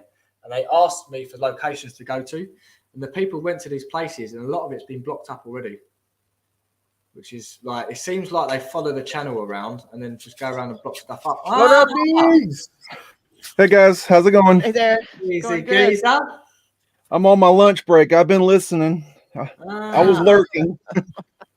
How are you going, mate? You right? I just want to give a public thanks to Big for creating the beginning and the ending of my videos. He did the intro and the extra for me. He's a top dog, isn't he? He's a top Yes. dog. You're welcome. You're welcome. Yeah, I've been listening, and we got a rain day today, but I'm expecting some new animals to the farm today, so I'm waiting on a guy to bring emus, swans, Japanese imperial ducks, and peacocks. So I'm just waiting on a phone call right now.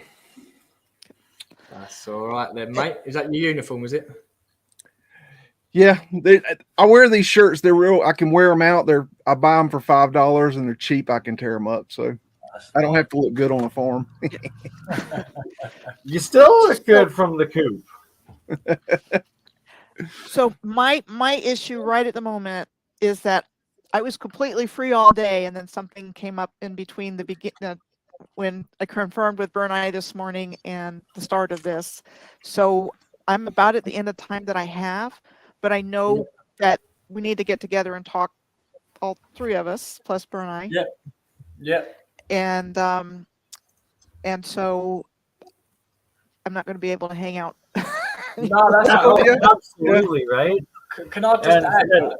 I think we should, because I was a little bit unprepared for this because obviously my network issue, I've been floating around everywhere. So if we were to get a proper date together with a structured episode, I could literally. Oh, we need to do many together. Oh, yeah, I've got a hard drive with everything I've got from around the United Kingdom and Malta, and I know that we could put on probably something that blow the internet up.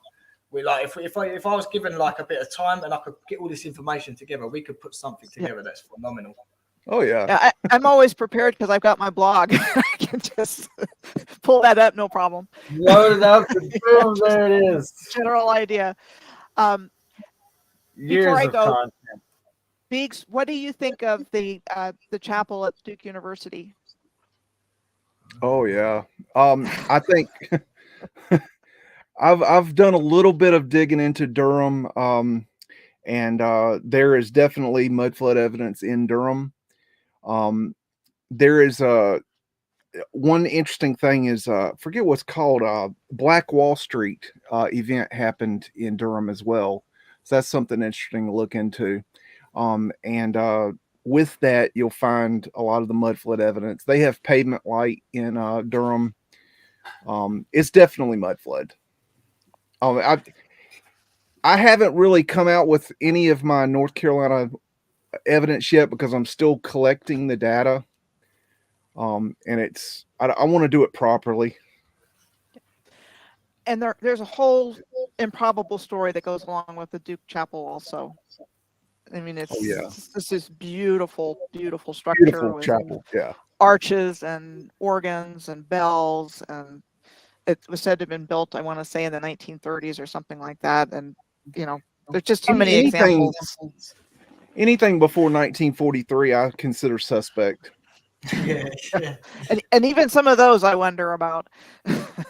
I'm with you. I don't know if we've discussed it before, but I'm with you on the thing about the possible 1943, the what is it, the Philadelphia experiment, possibly having something to do with changing what happened or our reality.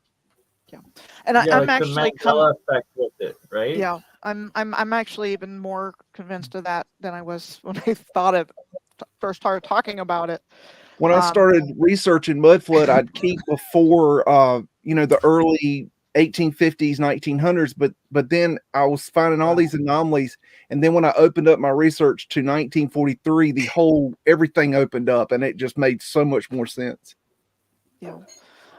Yeah, something happened. I don't understand the mechanics of how that could have happened, but I don't either. That there's a connection. I have many. I'm collecting a series of buildings. I call them anomalies, where I have 2 mud flood buildings on the same exact location, and I find it over and over and over. There's something going on we don't understand. Exactly. We can just take stabs at what it could have been. I do have a video/blog post that I'm starting to find physical evidence for that connection, and it's called Recovering Lost History. Find the exact title here. That's long. Recovering Lost History from the Estuaries, Pine Barrens, and Elite Enclaves off the Atlantic Northeast coast of the United States. I started to find physical evidence for a connection to the Philadelphia experiment. Wow, I'd really like to see that. So you can find it on my YouTube channel, and you can find it in my blog. I originally started off my Raleigh research thinking that it only went 1 level deep, and I have a friend of mine owns a major demolition company, and he went to do a building to demo a building recently, and he thought that it didn't have a basement, and I said there's going to be a basement, and not only did he find 1 basement, but he found a sub basement, and so basically there's 30 feet below ground level that they didn't even know existed. So it's there's a lot going on. There is. So there's a Pine Barrens in New Jersey, there's a Pine Barrens in central Long Island, and there's a Pine Barrens in Cape Cod area of Massachusetts, and they're in a line. They're in alignment with each other. Does that have anything to do with the Jersey Devil? It could. I mean, they invent. I don't know. It could. Somebody asked me that in a comment. I don't know. I didn't really go there. But what we're talking about, if anybody doesn't know, so when I first started doing this research, and this is part of the path that I was on to uncovering this. This is books that I've read and things like that. Peter Moon is a researcher from years ago, and he did a lot of work around the Philadelphia experiment and the Montauk project. And this area goes through Montauk as well that I'm talking about. And so I started having this idea of this time loop between 1492, which was the year of the fall of Granada in Spain, and Columbus's first voyage, and 1942, which was midway through World War II. And it was, when I first started looking into it, 1942 was when the Philadelphia experiment took place in July of 1942. You see that year, you see 1943, but I think it was 1942 because I'm going from memory. Because the controllers were into anagrams and things like that. And of course, they want to write that off as conspiracy theory, and that never happened. But the first time I ever heard about the Philadelphia experiment was probably around 2006, 2007, from a source that I considered valid. And so basically what I landed on was that there was a time loop, artificial time loop, created by the controllers between 1492 and 1942, with 1717 as the midpoint year. And when I started looking at the history from 1717 on up to the present, I found a lot of anomalies. That was the year that the Premier Grand Lodge of England was founded by the Freemasons. And there were a lot of other things that happened around 1717. That was the same year that the Anno Lucis of the Masons was adopted, which was based on the Anno Mundi of Bishop Usher of Ulster, which is the whole 6,000 years of Earth's history. Other things happening around that time, and just found a lot of anomalies. I mean, it's an occulted timeline. That's what they did. They occulted it. And I agree. I like what you were saying earlier about the civilizations were actually under the same names, but they were kind of taken over. I think that's in a nutshell what you said. And that really rings a lot of truth to that, because, people are asking, was Tartaria the entire world? No, I don't believe they were, but who was here? And then we don't really find a whole lot of other names. So that really makes me question, really, was all the countries called what they're called today? They were just under different leadership. So today's names, they've changed a lot of names, but like the empire names would pretty much be this part of this empire. And that's where I go to the Moors. And when I say Moor, it goes back to ancient Mu. And so what I see is a continuous civilization from Mu through Atlantis on up until relatively recently. And then they've somehow flipped the timeline onto this loop that I'm talking about. And I don't know where fake history ends and history begins. I don't That's know a very what year hard that thing is. to understand. Now, I'll tell you one thing am really interested in is the fact that I believe that the blacks were here in America. That what we know as American Indians, the Native American Indians, were actually blacks, and they didn't bring them from Africa, that they were already here. And I think that's something people need to really look into. Yeah, and that would be the Moors, M-U'-U-R-S, known as the Moors. But that's where you get the ancient Mu and all that other stuff.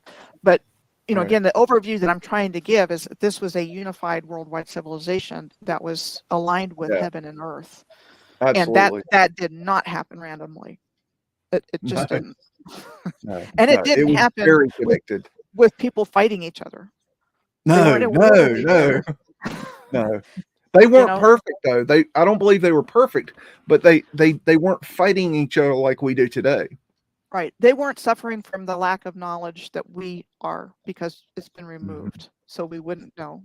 And I don't think they were hungry. I don't think they were poor. I think they were very advanced in their knowledge, in their spirituality. Yeah, I do too. But I don't think they were perfect. If you look up Hyperborea, I think they were closer to it than what we are now. In a continuum, I think they were closer to it. And definitely spiritually. If you look up Hyperborea, but they were perfect. It fell. Sorry, Michelle. No, I was just going to say, and I'm going to have to run here, but if you look up Hyperborea,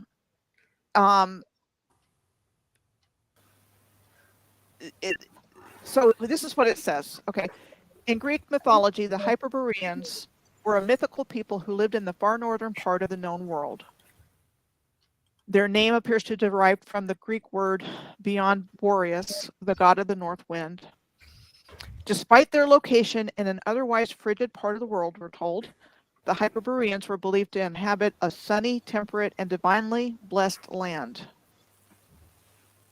That they were giants and, you know, just in very, you know, sick, not sick. They were healthy. And, you know, I think that's a description of the way things were. We were much bigger. You know, where did the climate change come from? Yeah, I agree. I agree. Yeah. Yeah. Yeah, so, Have you looked into Mansa Musa? Yes, I have. Of course I have. Of course I have. I think I've done a video on the guy, yeah? The richest man in Africa. Yeah, and the stories behind that. There's much more to that. I'm just wondering if you guys have gone down that rabbit hole, because it's I think there's a connection between Africa and South America, and then later North America through migration through that story. Or colonization, like repopulating areas. Definitely 100%. Right. well, basically the Berlin Conference in 1884, Bismarck was in charge of it, and they divided up Africa among the colonial powers, and then they kind of went in and, you know, tore everything up. Although it wasn't Mansa Musa that came over here; it was his predecessor, and he brought, what was it, 2,000 ships over here and was never seen again. And he's kind of a visible face to it, because he wasn't just the richest man in Africa. He was said to be one of the richest men in the history of the world. Right. But I think there's more to it than you know, just one person. I think, you know, our whole history has just been. He's just the one that took over the reign after the guy left to go to Africa. So, he went to find the edge of the earth, and he was never seen again. And then you have stories in South America of Black people and Black giants, and you have the gold that came over here that's been tested that was found from Africa. Yeah.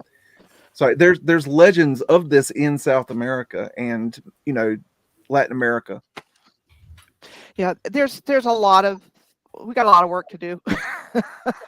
You know, trying to put the puzzle together and figure out exactly what's gone on here, but it's not what we've been told at all, not even close. No. You know, we can just go by what we know and what we see and what we have access to, and that'll just be part of it. You know, and I think I've told you this before, but you're dead accurate about the trains and canal systems running together throughout everywhere, and they've been destroyed. Absolutely. Yeah, so a lot to think about. I am going to have to run, but we'll do this again. Yeah. I mean, what I'm going to do, Michelle, is I'm going to put a file together of Liverpool, and then I'm going to also get a file with that ley line. I'm going to do a separate video with that, to be honest with you. But what I'd like to go through is the images I've got with Liverpool with you. I'd love to do that. That would be great. Right. All right. And yeah, so we will organize research and like obviously we'll organize several more of these, and we will organize the next one probably with Campbell as well. So it'll be probably maybe a little later in the day or whatnot. We know you got to go, Michelle. We know you got to go, Paul, and Feegs. You're halfway through the workday. Happy Good Friday to all, and bless all of you 504 beautiful souls tuning in right now from Facebook, Twitter, Twitch, YouTube, Rumble, and who knows what more. All the channels. It's epic. There's going to be several more of these. Bless all of you for all of the work that you do. Any closing last thoughts, my friends? Yeah, and you know, I just say that along those lines, you know, we're all working really hard and doing our best to get out the information that we've discovered and have a passion to do. So please bear with us, and I would just, you know, ask, you know, any comments to be respectful, because we're just out there trying to get this out there, and we're all being bringing forth our piece of the puzzle as sincerely as we can. I've just and got one more we're thing. really, I'm just going to say, and humanity has really been under an existential threat, and they can't lay a finger on us. They have to tell us what they're doing, and that's why they've been lying to us. So humanity awakened is what they fear the most. I don't see them as being invincible whatsoever. I think they're on their way out. Oh yeah. Oh yeah. But part of it is this process of people, the Great Awakening.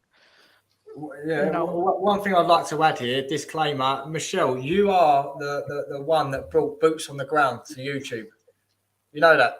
I get people telling me all the time, "Oh, you're the boots on the ground." But Michelle, you are the one that brought them words and identified it as that. So anyone that watches says that Michelle is the one that come out of that. So big up for that, by the way. It gets thrown around a lot, and everyone says it's me. Oh, you did it, but no, Michelle is the one. So I'll just let everyone know that now while there's a load of people in the house. Well, thank you, Paul. You've been on my journey. Biggs has been on my journey a couple of years ago, connected with me, and I found Paul through you, Michelle. Yeah, Michelle, you kickstarted my YouTube. Like, if it wasn't for you, like saying Paul cooks in Malta now, like I'd still be plumbing on a building site somewhere. So I'm grateful. I'm really grateful. Oh, definitely. I didn't know what the hell I was doing. I did it as kind of a joke, and she thought it was pretty good. I'm like, okay. She saw something I didn't see. On this Good Friday, may everyone pray that we continue this development. In 2 years from now, we meet up in Malta. We'll do a live conference and meet up. All of us, Campbell and Luke and everyone, Michelle and Paul, of course, make it to Malta. We'll keep the ball rolling. And from there, we'll have to be like, hey, Graham Hancock, we're in Malta. You got to come here. And even if we don't agree with all of it, he was a major inspiration to a lot of us bridging in and everything he's doing. So but I'll tell you what, and with all due respect to people like Graham, because I got my start with Fingerprints of the Gods. Absolutely, yes. So yes. he's a legend in the OG area. But I'll tell you what, it's all of the grassroots people coming together like us that are going to like leapfrog. Yep. Yeah. And bring it together even more, because it's it's not just one thing, and it was much more integrated, much more all over the earth, including North America. All right, I think on that note we should leave on a happy ending. On a nice. Thanks everybody. Ending. Thanks for joining us. Michelle, it's good to see you, by the way, after a long period. Yep, it's great to see you. Great to see you in person, Biggs. And I was just Biggs, it's good to see you as well. Burn, I speak to you on such a regular basis. It doesn't even matter, mate. So it's good to see you again. For sure, brother. And happy Easter to all of you, and Good Friday. And we will make sure that we do many more of these again. And Luke is getting better. He'll be back soon. He's been really under the weather, but I've been talking to him, and he is getting better. We will be seeing Luke soon. He's starting to get his smart acidness back, so he's feeling better now. All right. Much love, everyone. Yeah, thanks, everybody, for joining us. Bye, Paul. Bye, Burns. Bye, Michelle.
All right, I didn't end it yet because I was going to do a little Brucey bonus on my BurnEye channel. I just posted the link for the live of this stream on BurnEye, where it's going to end with the rest of Moon. There he is. We got Luke. Luke for the Brucey bonus. Ancient Historia is back in the house. Look at that. Sadly, how you doing? I don't know how loud my mic is, so we're gonna have to just roll with it. So let's see if we can get Beegs back on for the Brucey bonus. We still go in with Luke. Come back. So this is, how's my mic sound? Because this is my first time. Perfect, brother. Happy Good Friday. Blessings, good Luke. I mean, this is it. If you couldn't tell, this is the mic. It's good, man. Look at that. Stepping it up. No more potato for Ancient Historia. And, no, not indeed. Okay, so now I got to shill my channel, BurnEye's Mind Third Eye Science Guy, in the Paul Cook live chat. Here's the channel. The live stream continues the Brucey bonus over on BurnEye. So come over if you want to watch it and subscribe. Here it is again, bro. I really need to shave. I look like I don't even know. Don't we all? It's okay. So do I. It's okay. I can't grow a proper beard though. This is all I get. Brucey bonus. Still live on the BurnEye here, so we will go like kaboo and that as I shut it down on everything else. And maybe I'll leave it live on Paul Cook too, his backup, get Paul some more subscribers on his backup. But no longer live on the main Paul Cook, no longer live on Autodidactic. Bye, Autodidacticians. Come over to BurnEye if you want to watch this Brucey bonus with Luke and I. And so I'm also might as well be cutting it off on the I'll leave it live on Crypto Alchemist. Why not? So we love you all. So you're doing better. You're looking good. I love it. Thank you. Yeah, feeling a bit better. You needed a little rest, and you came back stronger than ever. We'll see if Papa Dog will come back on here. If not, no worries. And I mean, to be fair, I'm not staying long. I just popped in to show you that I'm alive. Just a little Brucey bonus, right? We're just Brucey bonusing it up. And we're just trying to convince all of Paul Cook's and Campbell's subscribers to come over to my channel because, it's how you got to do the hustle. And I saw you hustling, posting a short on my channel, you dick. Right? Well, you weren't working, so I figured... Why not? Steal some of my subs. Look, I've got to vet information on my channel. I can't have you posting your crazy theories about your pyramids. Oh, my pyramids. You're Mr. Pyramid Man. Oh yeah, but that doesn't mean I endorse anything anyone says about pyramids ever. You know what I mean? If somebody hangs someone from a pyramid, I can't be blamed for that. They can't be like, oh, Luke, he loves pyramids. Let's fucking get him. When I do the shorts on other channels, what I recommend, if you don't fully enjoy them, is just put them for your members. You just put it behind your membership wall, and then boom, I've given you free bonus material for your paid subscribers, right? Kaboomy. That sounds cheap. That sounds like something I shouldn't be doing, but I might do it. I might. Right? But yeah, I'm going to mute myself while I grind this. I don't want you guys hearing... Fair enough. A little of the cannabis made you THC. Although to be fair, if you don't know what I'm doing, it kind of looks naughty, doesn't it? Look like what I'm doing with my arms. Oh dear. And right, so look at all of this stuff to dive into. Electroculture as well. We're gonna be doing. I don't know if you saw me and Campbell, and then Gerald WPG Enlighten for Truth with Matt from Cultivate Elevate. But Cultivate Elevate, he's been doing this electroculture, looking into it huge over the last couple years, but also then experimenting with it, trying it out, getting a whole bunch of others to try it. They're like getting 3x yields on the food that they grow, like 3 times the size, and the quantity of food just by putting these antennas into the sky and grounding it down. And that Matt thinks a lot of this Antiquitech was actually types of electroculture as well. So, and the pyramids. So we're going to look into that going forward and doing more electroculture studies. And I'm going to do a full couple episodes on pyramids. And you, myself, and Tartarian Truth need to do another one. You, myself. Yeah, well, I mean, if this is all working, then I'm free to stream from now on, I guess.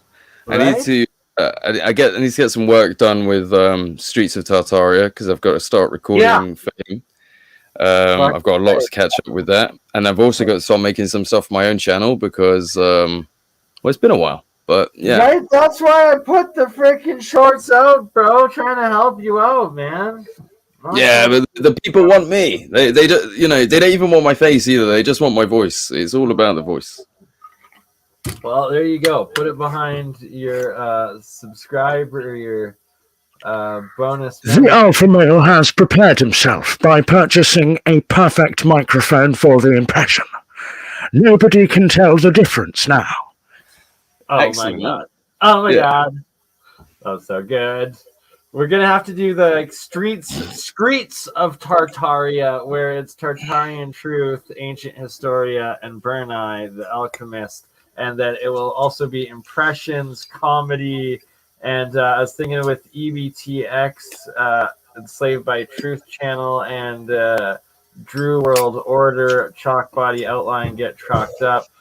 They're great. Shout out to those channels, great guys. Tartarian Truth does a decent amount. Shem with them.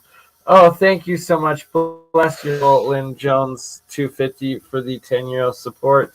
I do need more coffee. I need to get another nap in, I think, before I do my live stream tonight. So I'll be doing a fun Coffee is code for cocaine. Maybe for you, but No. I'm staying away, mate. It's a Friday night and I'm inside, so I'm a behaved boy. It's later there now, isn't it? And yeah, you shouldn't be doing drugs, especially up your nose, Luke. If you just had surgery, you let that. Yeah, exactly. I'm not. Yeah, I just said I'm not doing drugs. I'm a good boy. Out of boy. Brick Teal, you are now moderator. Ascend One, you are now a moderator. Who else? You are being here for this Brucey bonus. Marlene Brown, are you boom? You got the Blue Ranch. Shout out, I am Kairos. We still have to do an episode together. As with Angel Wings, I'll be emailing you in the next day or so. Sweeps, shout out to you. Cowgirl in California. Sister, we got to... I got to go through all my emails, and you sent many recently. I love you. Love all of you and everyone here. And speaking of... I gave the advice of Luke putting the little shorts that I did on his channel for members only. And speaking of Chalk Body Outline Drew, when I restream some of his streams that I hop onto, I then, after their live is over, I switch them over to members only mode. Because it's not like the science and it's not the alternative history research so much as like the comedy and the just other general topics and stuff like that. So that's why it's members content, or watch while you're live, or if you haven't caught it afterwards, can't afford to be a member or anything like that, it's always still free over on the original channels, like Drew's Chalk Body Outline and Get Chalked Up channels, where they're all still up in their full. And that is how it all works. What time is it there right now, Luke? Just so I know for future planning. It's only 9 p.m. Okay, yeah, so it is exactly 7 hours. For me, it's 2 p.m. here. Beautiful. How was your Good Friday? Did you have a Good Friday? You looking forward to Easter dinner this weekend? What, is it Good Friday today? Yeah, bro. It's 8 p.m. I don't celebrate stuff. I'm not a happy guy. I don't celebrate. Oh, well, Easter with, if you got the grandma or the grandpa still, or mums, you got friends that celebrate, you got her. You got it now, for Sunday or for Monday or whatever the heck it is, right? Like when I was your age, I can say that I didn't give two F's about it at all either. And that I believe these holidays like Easter and Christmas and stuff, New Year's, that they're just slightly off the original Orthodox pagan days of the solar alignments that are the real energy days and points of the holidays. And that with the hijack, they've essentially altered them to fuck with that energy. Same with the daylight savings time BS that they do and all of that, which is a bit insane and intense. And so thanks for coming on. Good to see that you're doing better. And were you saying Saturday or Sunday, like in the next couple of days? What do you want to do a stream? We can set it up. I can get Shem Tartarian Truth. He's wanting to do another. Just tell me when to turn up, and I will.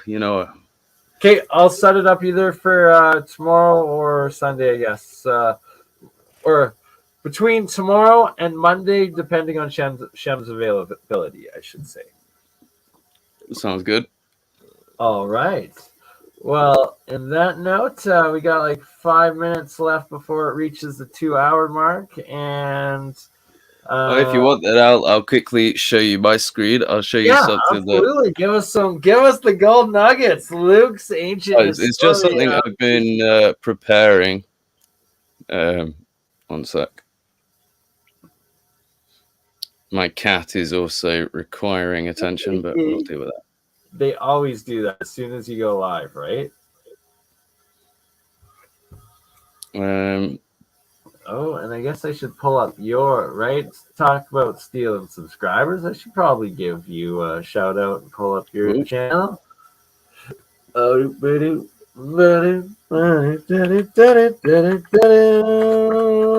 Historia. Tell me when you're looking at my screen anyway. We are looking at your screen, good sir.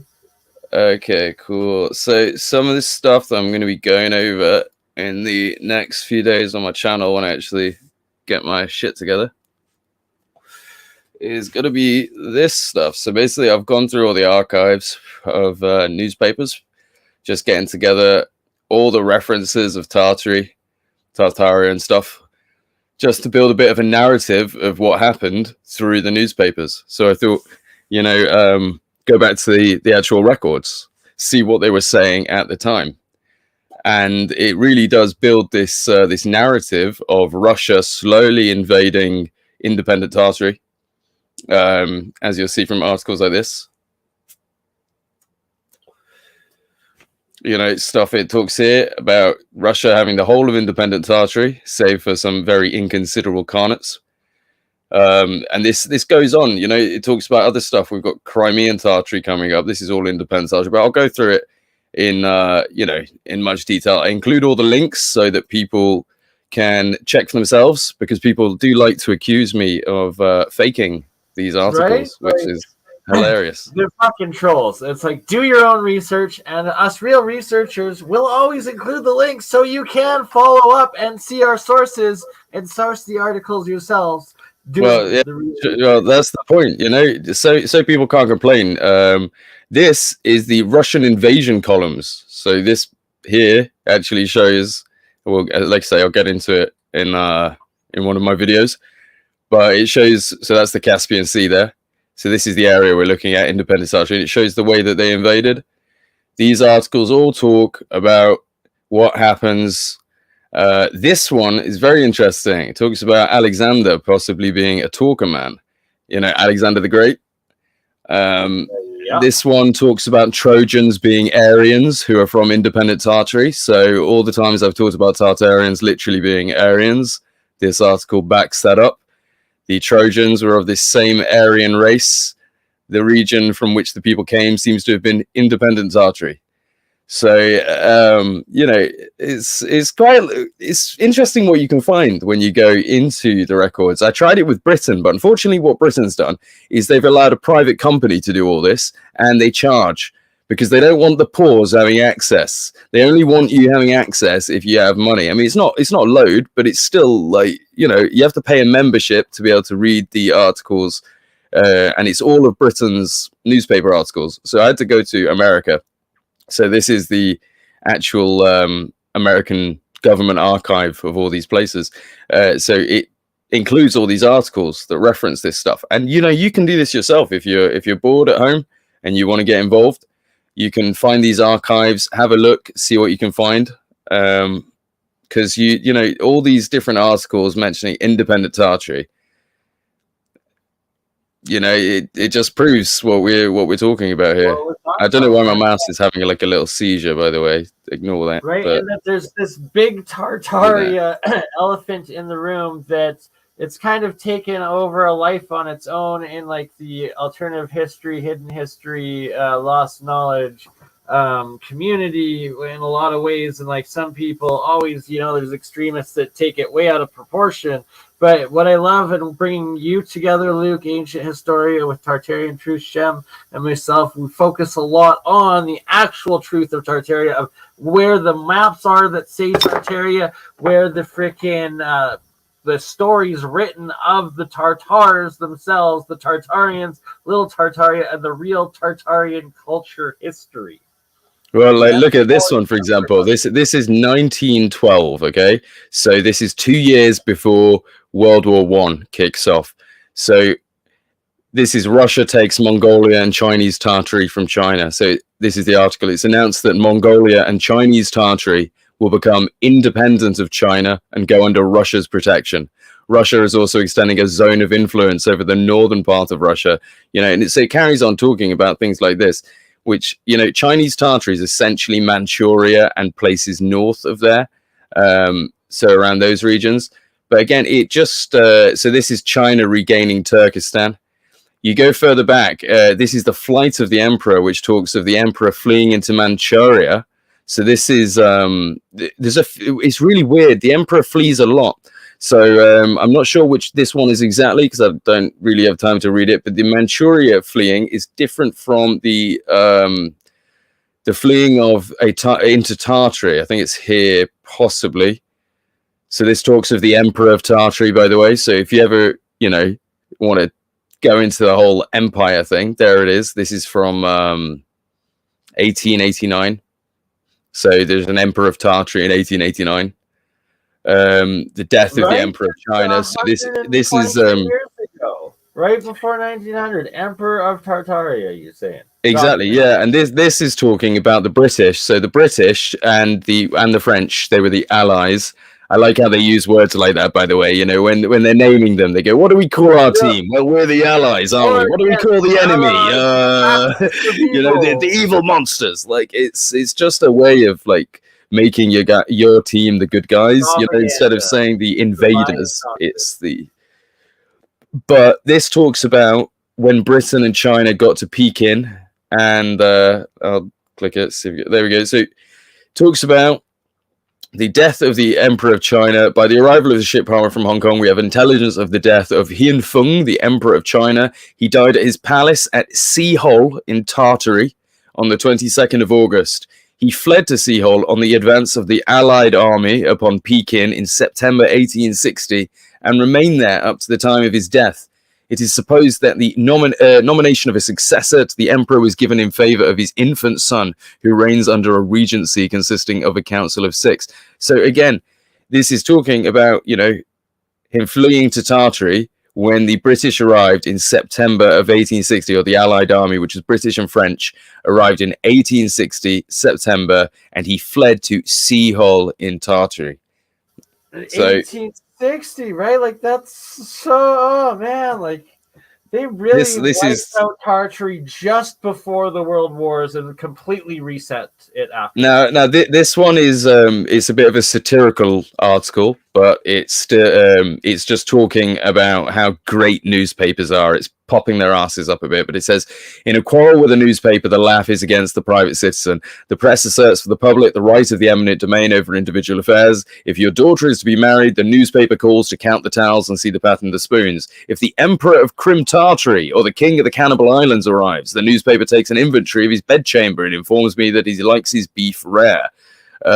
That's probably a reference to, tartar sauce and, beef rare steak. But the Emperor of Crim Tartary, for that to be a reference that people that are reading understand, it has to be a thing. Do you know what I mean? It has to actually be a thing. So this is in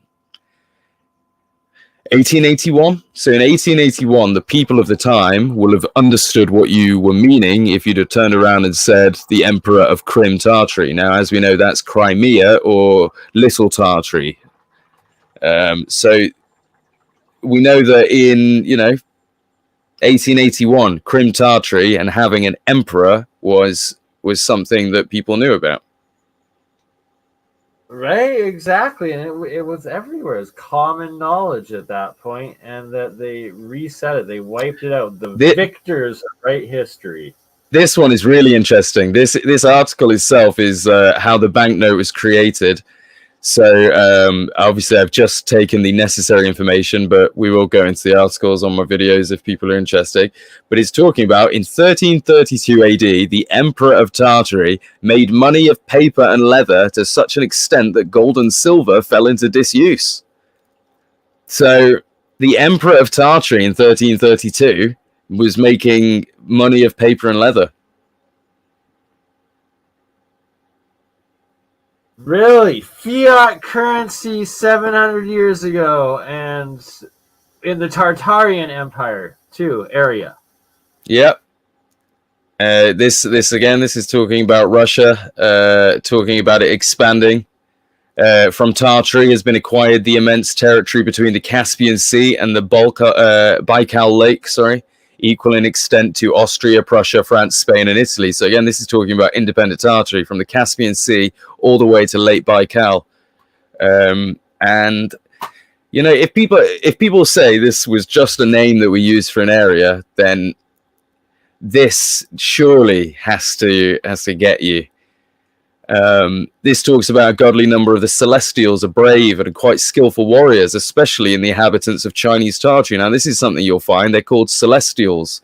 The former inhabitants of these areas were known as Celestials, which is quite interesting. Yeah, now, this one here, it's from 1873. The Khan and Tartary has seen enough of war and sues for peace.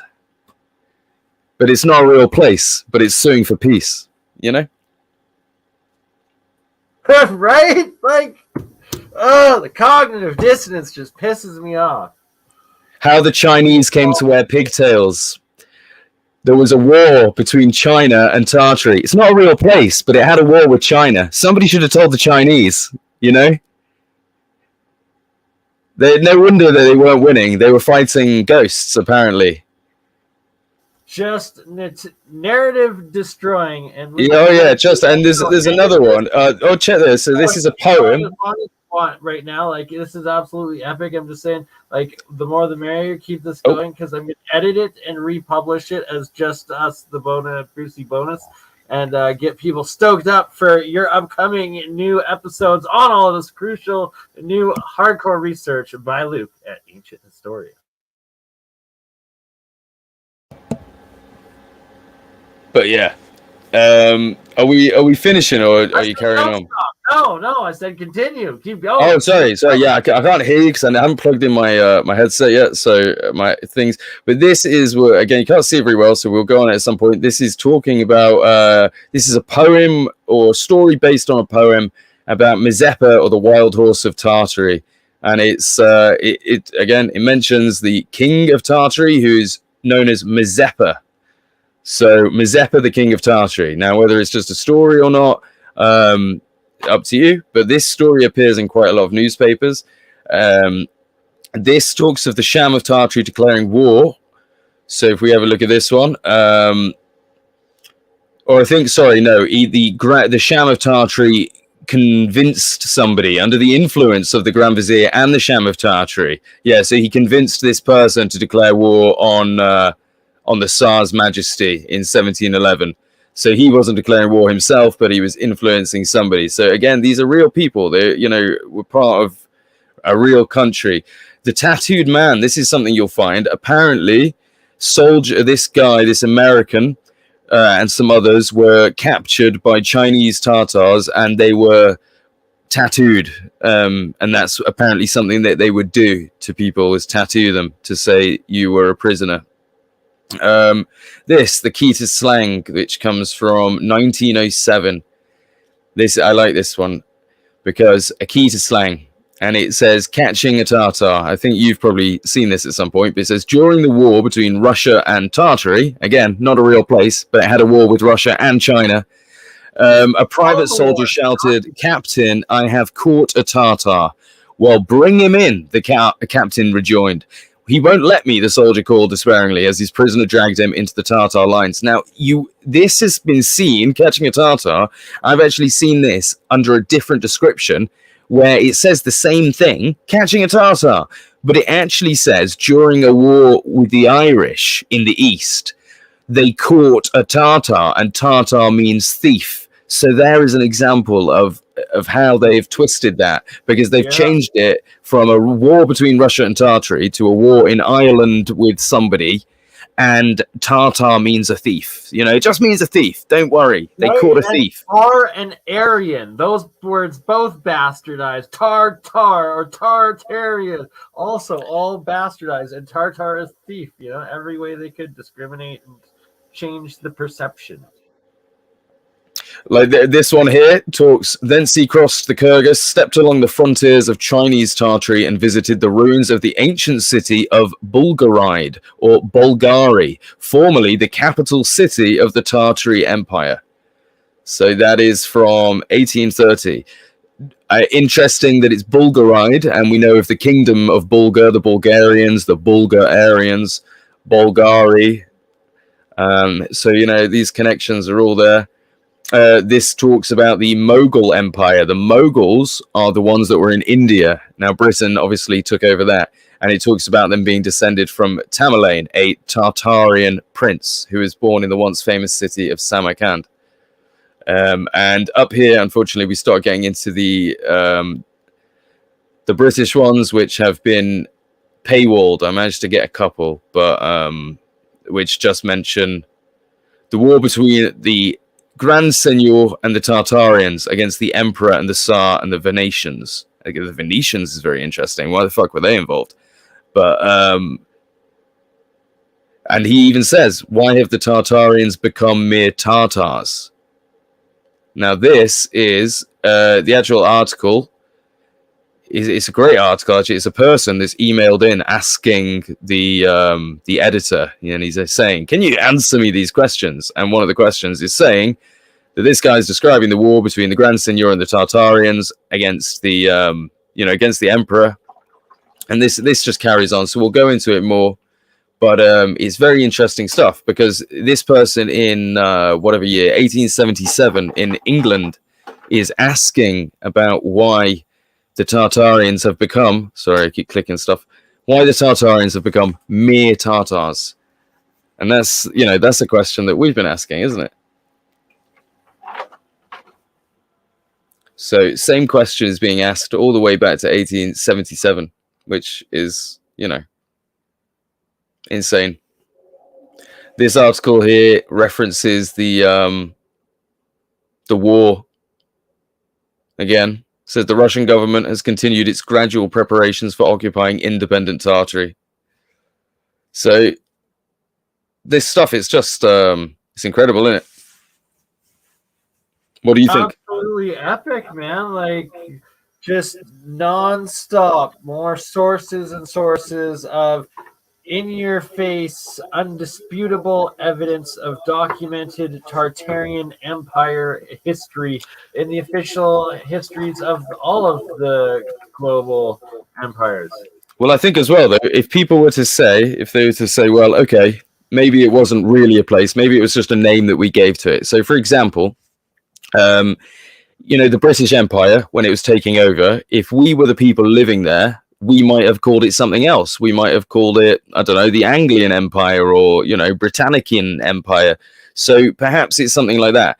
But there's a language. Also, though, called the Scythian at one point. Well, it's debatable whether the Scythians are the same empire or whether they're the people that were there before, because it does kind of look that they might be, because the Scythians, the giants ahead before that, right? But the thing I want to focus on is, people have seen this before, is Madam Anna Bishop. I actually tracked this down because in one of my, I think my first ever Tartaria video, when I knew nothing, I was just showing a website, this came up.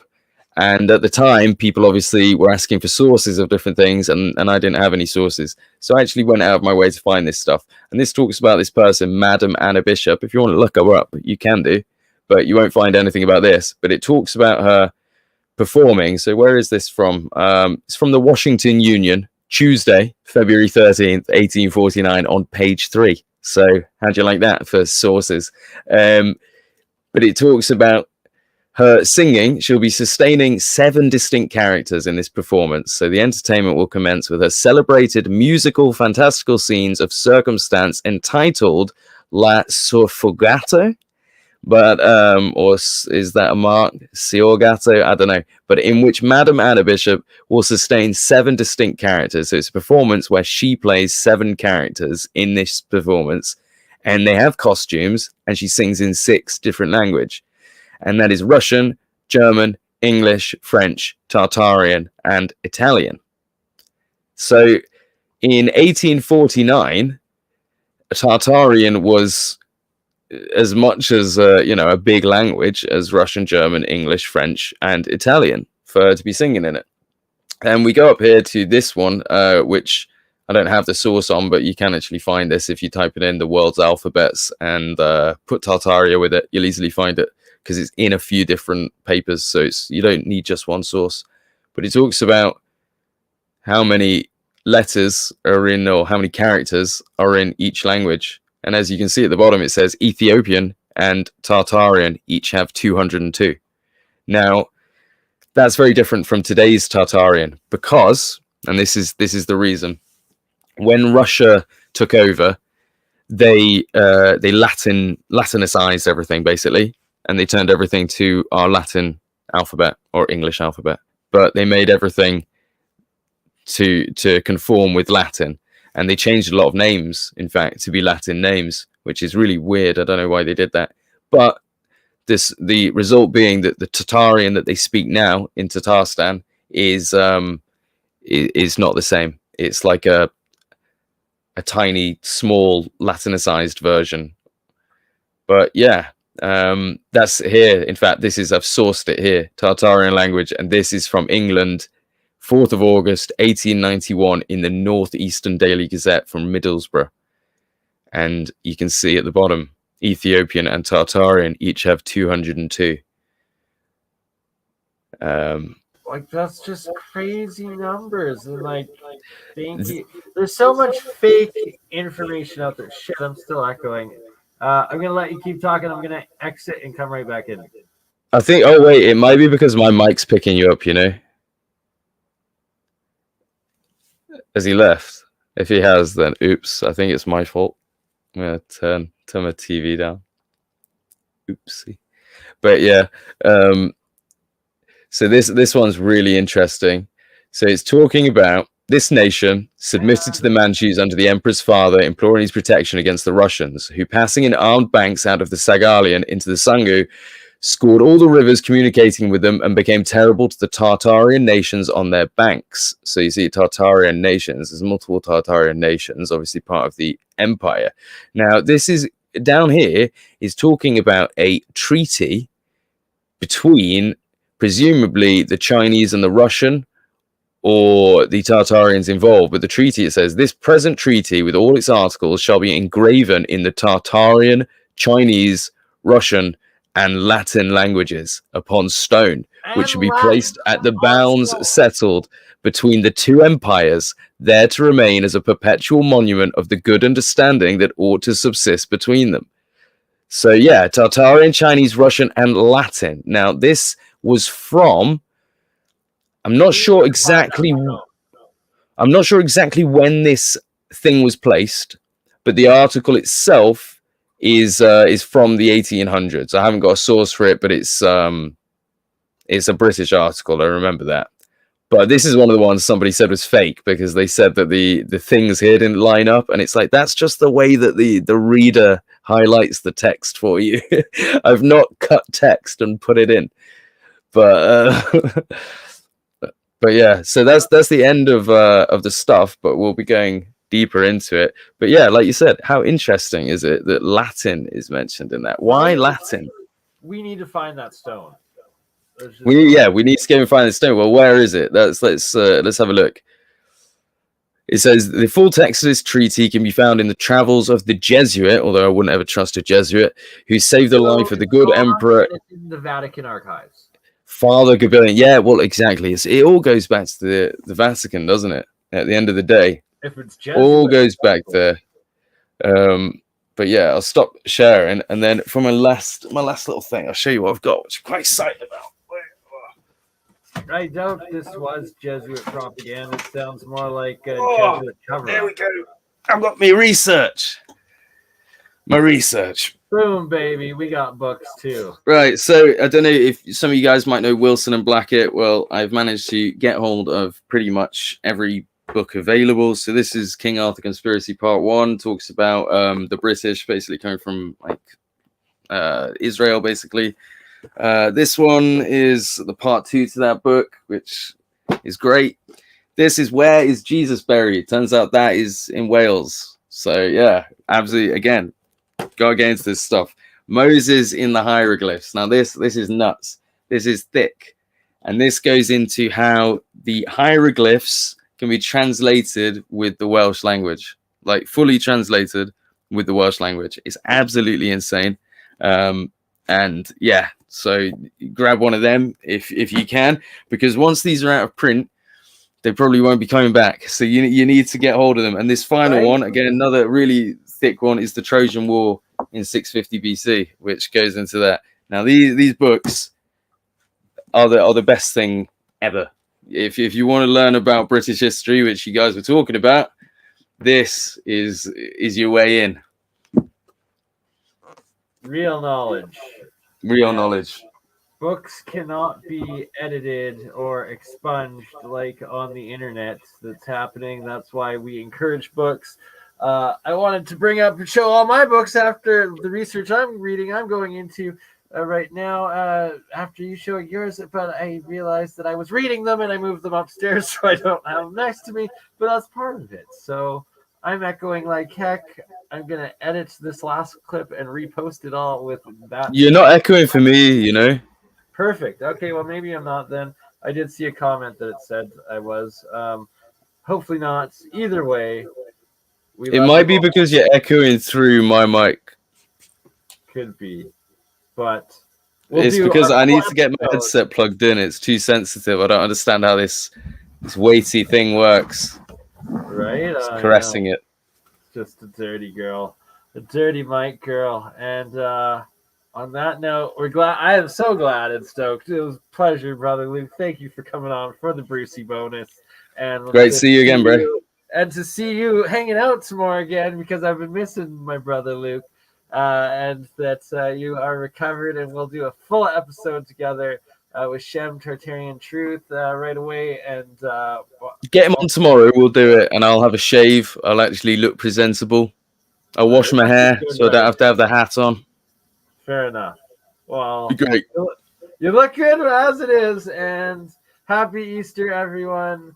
Byzantine, absolutely. Azur and Luke, I look forward to your upcoming new videos you're putting together on these topics and all the other great interviews you're doing with so many more in the community, the real research. One last time, I just posted Luke's channel in all of the live chats, because we're still live on 2 of my Facebooks, 2 of my YouTubes, 1 of my Twitters, or 2 of my Twitters, 1 of my Twitches, Rumble, and Paul Cook #2. And on that note, I love all of you. Happy Easter. We'll see you on the next one. See you later. This is the bit, isn't it? That confuses me. It's like, did we choose to come here to get this sorted out, or is this just seems a little unfair, doesn't it? That you know, we seem to be here and there's this parasite messing up our experience. And, you know, I know in my own life, the times that I've made major changes, it was like it became more painful not to change than to change. That was when I made big changes. You know, it's this whole ridiculous narrative of, it's, you know, it's an unsafe world. There's not enough for you. It's scary. Everyone's out to get you. And clearly the old civilization was completely the opposite to that. It was all about empowerment, like literally. Cosmic resonance, I think they called that one. Or Cosmic resonance, that's a better name. Real science, you can actually produce free electricity, and this is part of what Tesla was doing, is the differential between the top of the spire to the ground actually creates an electrical differential that you then connect to another wire that goes into the ground, your grounding. Put that into the third phase in your circuit, and then you have a bell ringing circuit, and that actually produces plasma electricity out of the air. It's real technology. These things actually function producing electricity. It's crazy. The movies are the truth and the news is the lies. They've completely flipped it. You know, when you look at everything with new eyes and you come across information like she was born into a very wealthy family with elite connections, you know, it means something very different now to me than it would have even a few years ago. And it's our free will that they've really also messed with, because we've been lied to and we react based on lies. And just getting their independence and end up in civil wars for 20, 30 years happens a lot. Because we keep choosing to pick up the gun and use it on ourselves instead of building and uniting and accepting that we are one people, one spirit, one harmony, on one plane that together, united, can achieve anything we dream of. So do you want to, you know, wake up, or do you want to just keep going along because the change is too difficult? And then give them pieces of information that they will then pursue themselves and look into, and then they'll wake themselves up. I was going to mention, it's the whole red pill, blue pill of the Matrix. I mean, that of the movie. And you can consider that movie as a documentary, because they're telling us